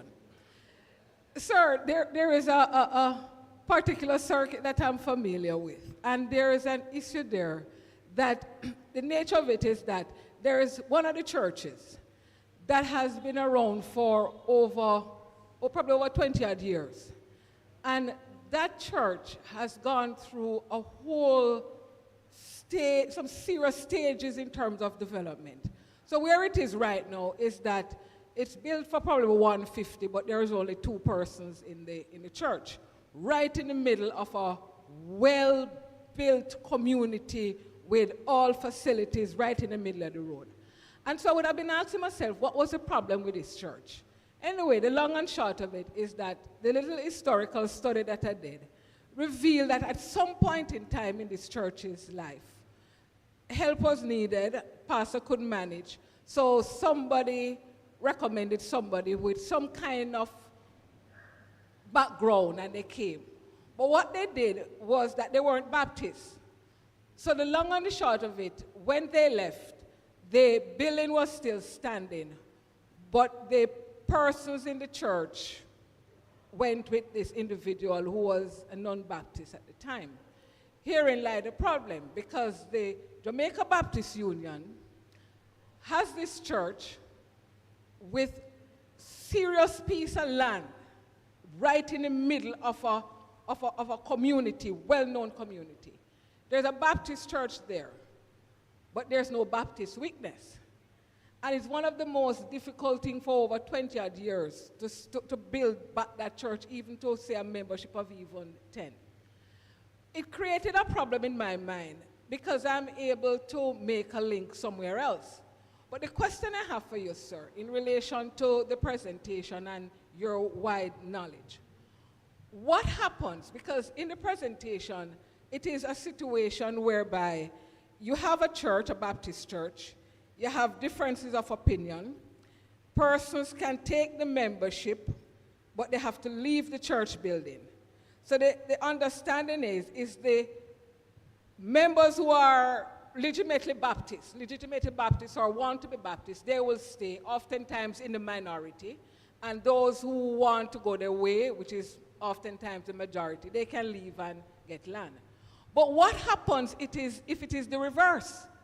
In that the Baptist members are in the minority, but they are the ones who leave.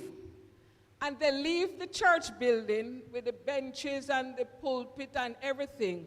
But the person who is now operating the church has the Baptist building, because they can't come out of the corporation, but they don't have a Baptist witness. So what the church, the union has, is a building, but no Baptist witness. What happens to that church? Because is there anything that says that the pastor has to leave if he or she goes another way?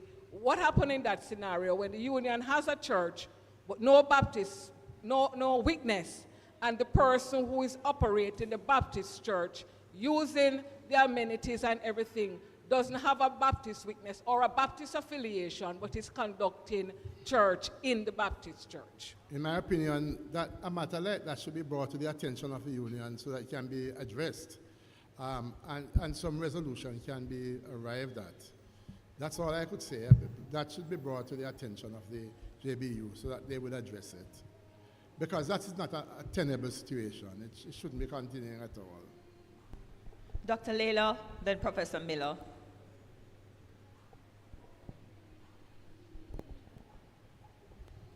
Right. Thank you, Madam Chair. I wanted to agree that the Incorporation Act perhaps is one of the most significant things that we did as a union.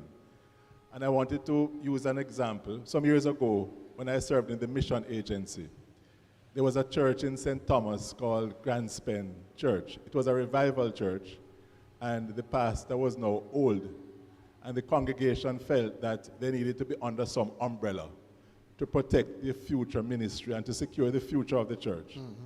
So they approached the JBU to say, we would like to come under your umbrella. Because that's the only way we can see that we can protect our future in perpetuity. And we want to have some kind of a family membership, because normally when a church under the leadership of an individual, that person dies, the church dies with it. And so they came, we had the conversation about their property and about that, and the event and everything came across with them. I'm using that illustration to make the point that sometimes when we think about the corporation and the JBU owning the property, we're not understanding that ownership is to hold it in trust for you and for generations yet to come. Mm-hmm. Because the persons who bought the land often are not the ones who are in the church now. Right. And Reverend Callam, your example of the Killick church, for us should be the wonderful example of what happens when you don't have a corporation. So I think it is not them taking over our land.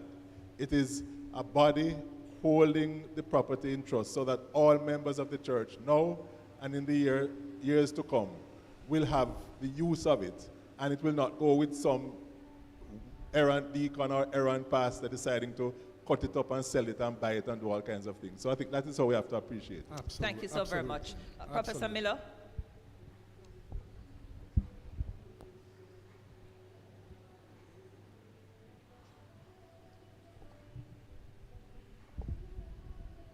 Reverend Callam, thank you for a marvelous lecture. I'm looking forward to the printed version of it, really, because you have opened up a whole set of things. I hope we realize that when we're talking about incorporation, we spoke to various acts, the acts of 1874, the Act of 1969. I won't go into who was controlling the government and the state in those years when those acts were passed.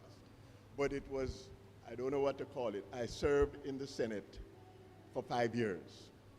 And during that time, there were many such bills that came before the Senate. And we had Dr. Lloyd Barnett, who was the convener of the independent senators, of whom I was one, and then members of the private bar as well. And when these bills came up, and they were discussed by us to see how we're going to deal with it, I learned a great deal of things, which I could summarize this way.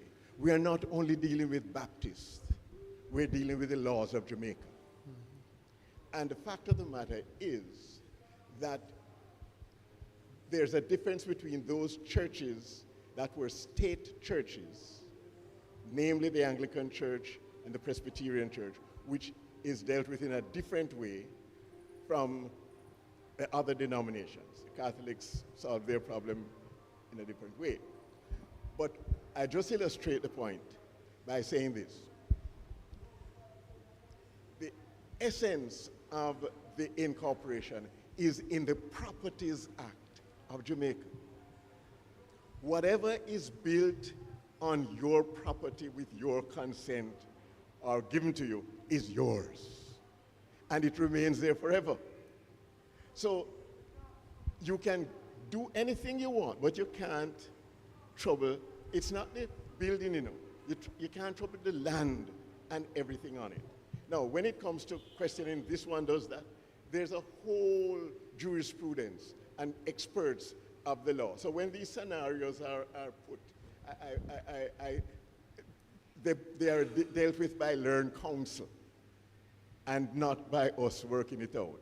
But I would think, and I'll tell you one that caught my eye, I've never forgotten it.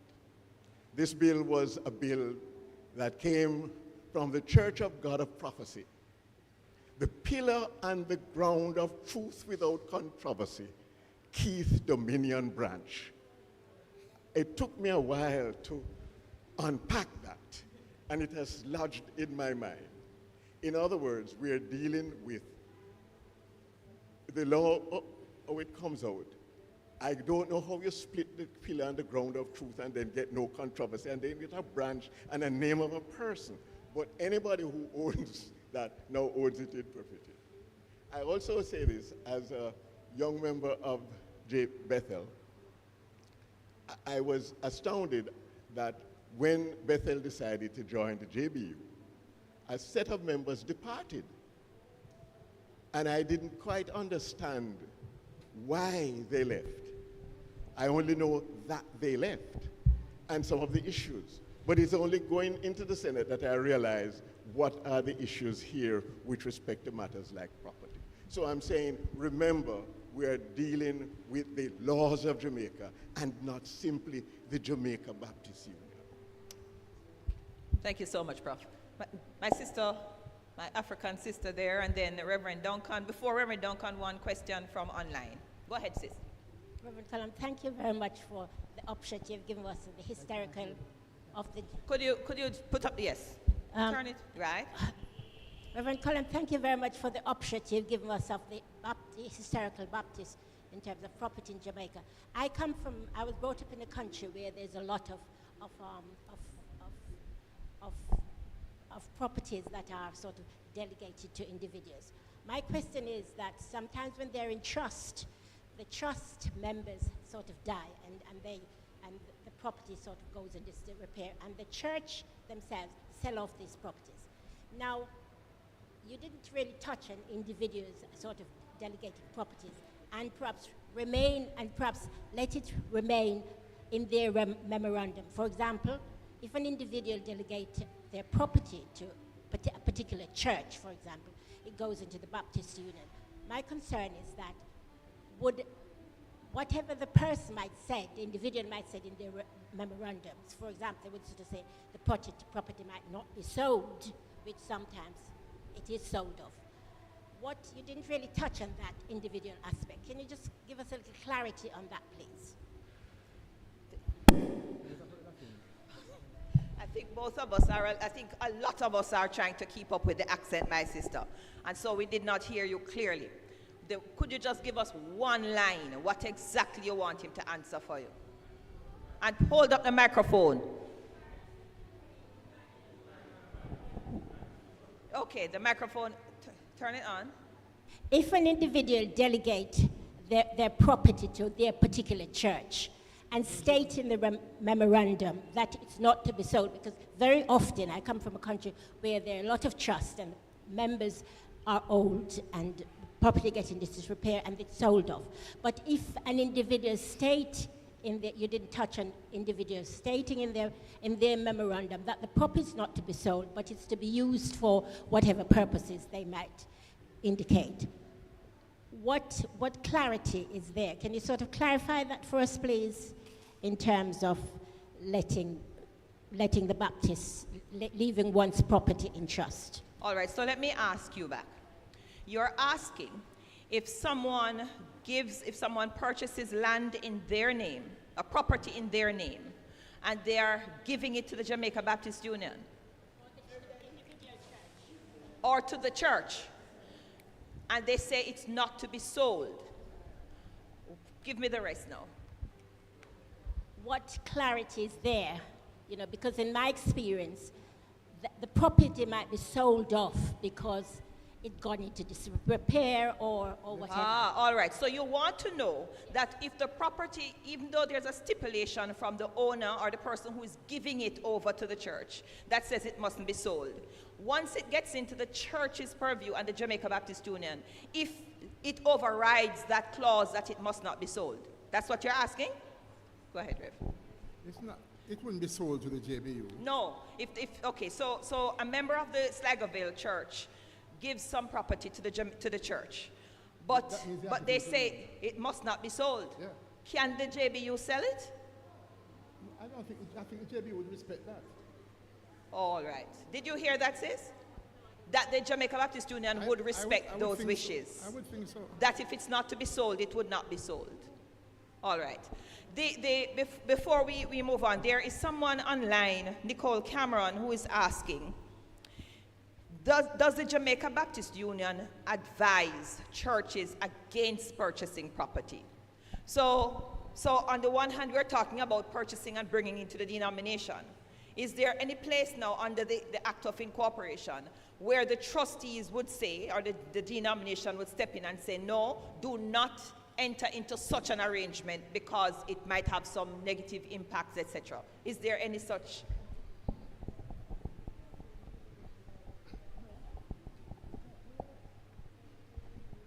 Once a church is interested in purchasing property, the Jamaica Baptist Union Corporation should be contacted through the General Secretary, and the requisite guidance would be given.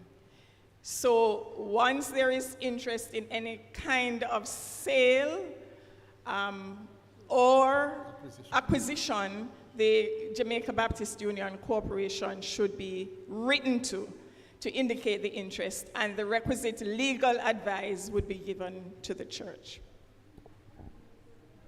And further follow-up, does the Jamaica Baptist Union take on financial liability for the properties in the corporation? That's a very interesting question. The simple answer is yes. Yes, in the sense that once the properties are a part of the Jamaica Baptist Union Corporation, the churches really do not have any legal ownership. It is the Jamaica Baptist Union. So the liability of the church becomes the liability of the Jamaica Baptist Union. That's the reality. And one more from the Jamaica Baptist Women's Federation Media.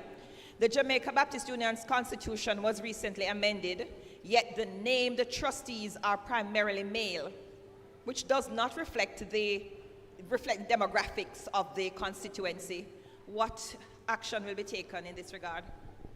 The Jamaica Baptist Union Act of Incorporation is an act of parliament. We are not at liberty to change names unless we go back to the parliament. That is correct. That is correct. Thank you so very much. Reverend Dione Duncan.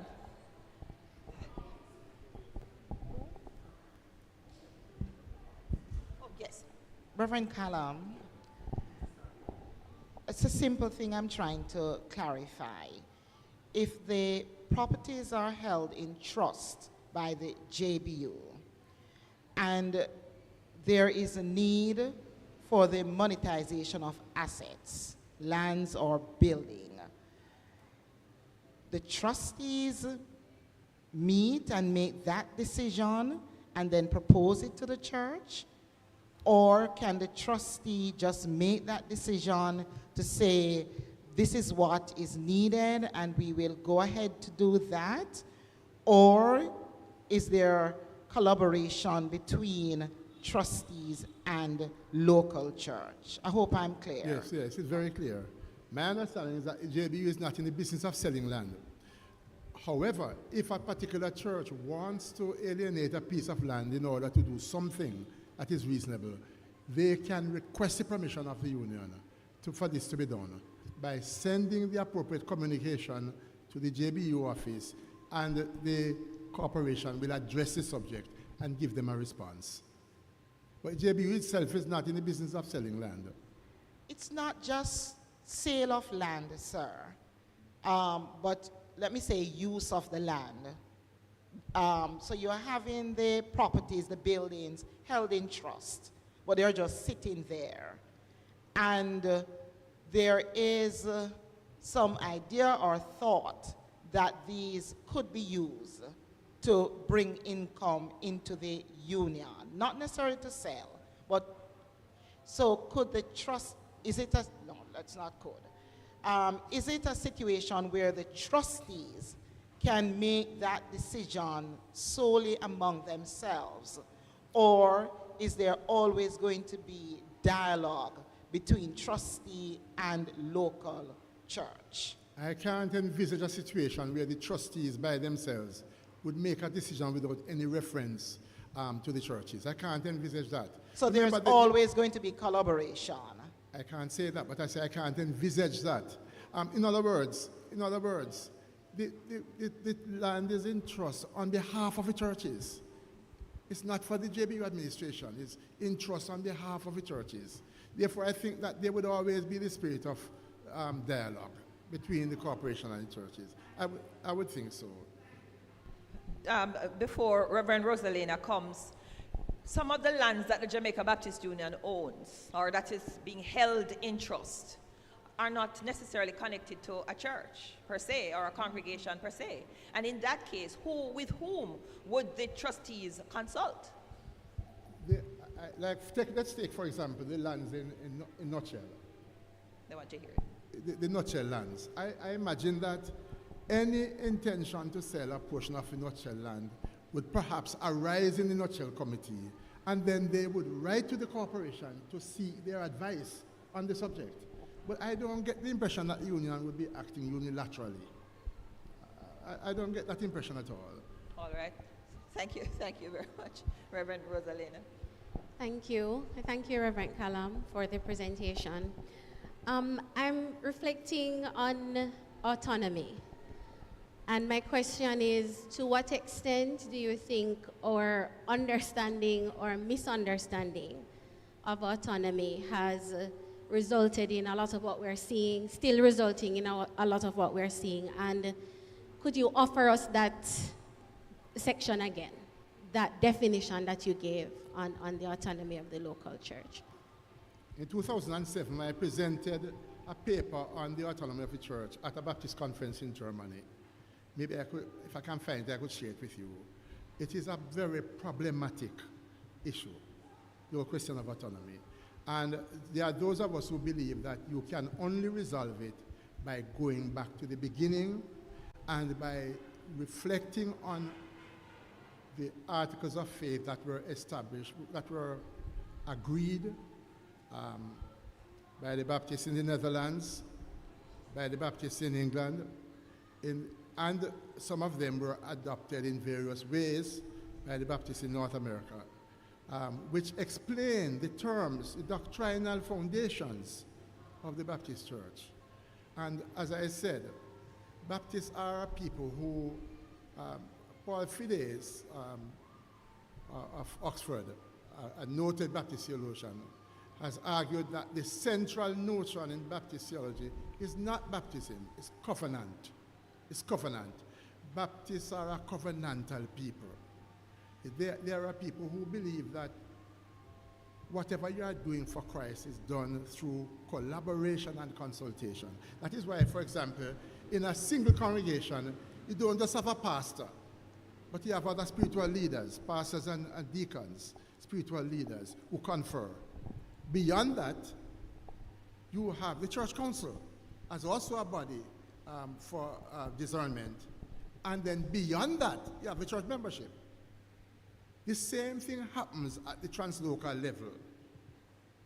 The general secretary and the president of the JBU exercise personal oversight, personal episcopacy, to use language more familiar in other places.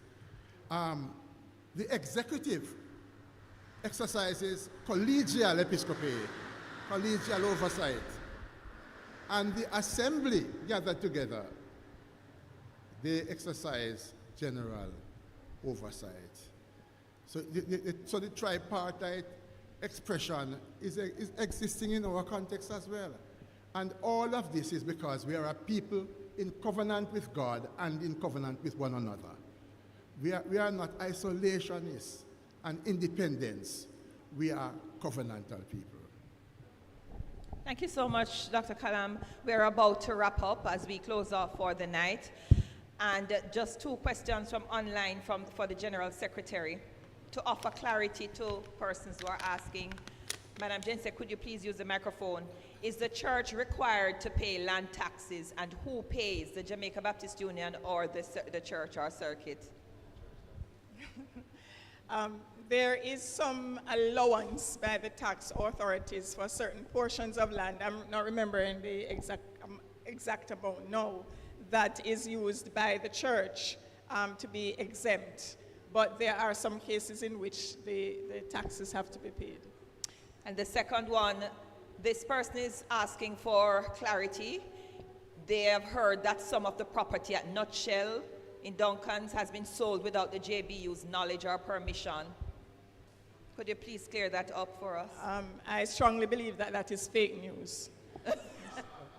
Fake news. That is fake news. Thank you so much, Madam Jensek. But I have to give this one to the president. You get a presidential pass, Mr. Prezi, and then we are going to invite the Reverend DeVere Nugent to close off the vote of thanks and then the wrapping up, the dismissal. Mr. President, you get the last one. Thank you.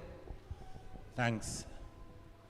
I'm asking a question about ethos, Reverend Callam. Since the law of 1969, the situation with property has been far less contentious. Is it simply because of the fact of the law? As the law helped to create a new atmosphere, did the process starting from so many years before of discussion help to facilitate a new ethos? Or is it that, as you said in response to our earlier question, that we have become better able to express our theological understanding of working together? What would, if there's an ethos, if you believe there's a new ethos, what you believe is responsible for it? What are the elements contributing to it? And I believe there is a desire to also find out about whether the law of incorporation would apply to churches outside of Jamaica that are affiliated with the union. Questions of causation, I remit to the divine province. I don't answer those questions. I don't know. I can have opinions, but I can't be sure that it's right. Questions of causation, I remit above. So I don't know. It is possible. It is possible that there's a more sophisticated understanding of what it means to be a Baptist, but I really don't know. I don't know. I would hope that the discussion we have had here would help to quell some of the doubts that people have. But of course, if there's anyone who does not agree, they can test the thing in court. Because this is based on law, Jamaican law. The church proposes, Parliament agrees, the act is signed, so anything can be tested in court. But the fact of the matter is that I'm giving the understanding I've had for a long time, and believe me, I've spent too much time reading the documents over the years. Thank you so very much, Dr. Callam. Really want to say thanks to you. Let us put our hands together for the presentation and our presenter. Truly grateful. And we invite Mr. Dwight Stewart, a member of the Historical Society, to bring the vote of thanks.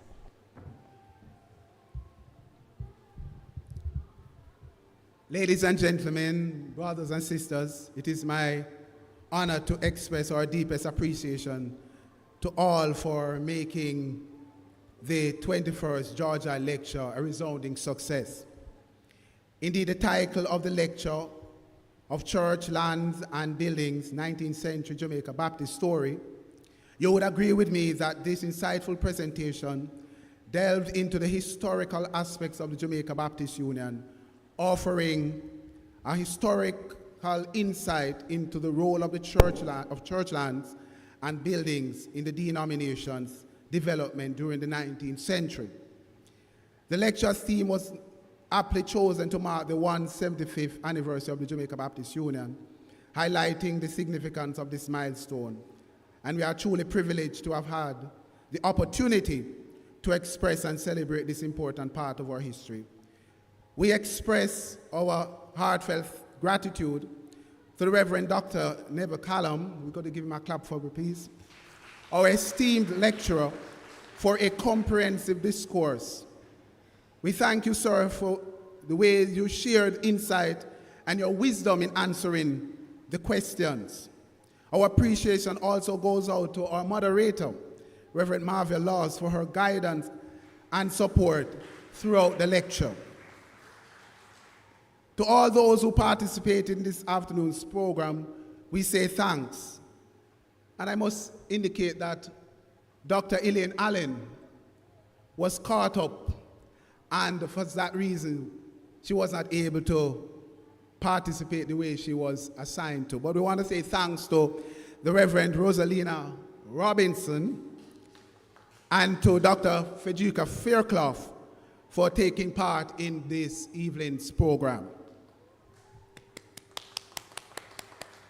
Special thanks to the East Queen Street Baptist Church for giving an item and also for graciously hosting this event. I want to say also thanks to Mr. O'Neill Byfield for his valuable contributions from the JBU office. And finally, we express our gratitude to all participants who joined us, you in the sanctuary, and for those online via YouTube for their dedication and their support in making this afternoon's lecture the success that it is. On behalf of the Historical Society, we say thanks to you and God bless you. I invite Reverend Nugent, pastor of the East Queen Street Baptist Church, to dismiss us with prayer and the benediction.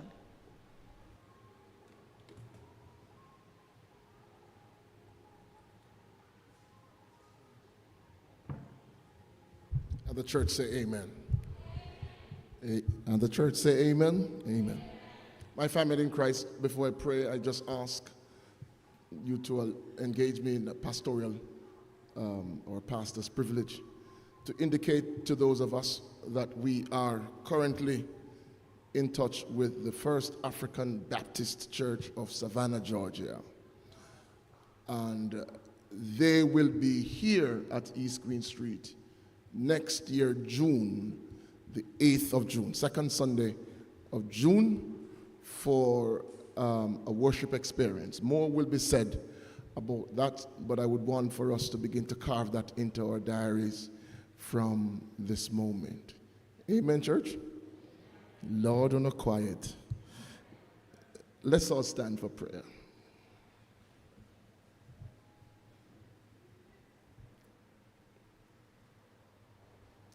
And before I pray, Dr. Callam, I want to report, happy to report, that the East Queen Street that you spoke of in the opening part of the presentation no longer exists. Praise God. Let us pray. Sovereign God, our Father, you have been faithful. You have been good. We are grateful for the ways in which you have orchestrated your work in the world through the Baptist in Jamaica and by extension the Jamaica Baptist Union. Grateful we are as well for the resources you have given to us in the lands we currently own as a denomination. O God, as stewards of your grace, we accept the God-given responsibility to pass on to the generations to come much more than we have received. So hear our prayers this evening, and we leave here purposed in our hearts that by your grace we will work the works of him who sent us while it is day, for the night comes when none will be able to work. So for our leadership, for the Jamaica Baptist Union, for the partnering congregation, grant us your grace as we so sojourn. May the spirit of George Liele, may those who came with and after him inspire us to go and to grow in God's grace. And may the people of God know that the blessing of God the Almighty in the Father, through the Son, and by the power of the Holy Spirit will rest, remain, and abide with all of us from this moment and onwards. Through Jesus Christ our Lord, we pray. Amen. Thank you so very much. I see you all don't want to leave, but good night. Have a good week. And see you at the 22nd presentation of the George Liele Lecture, God's willing. Take care.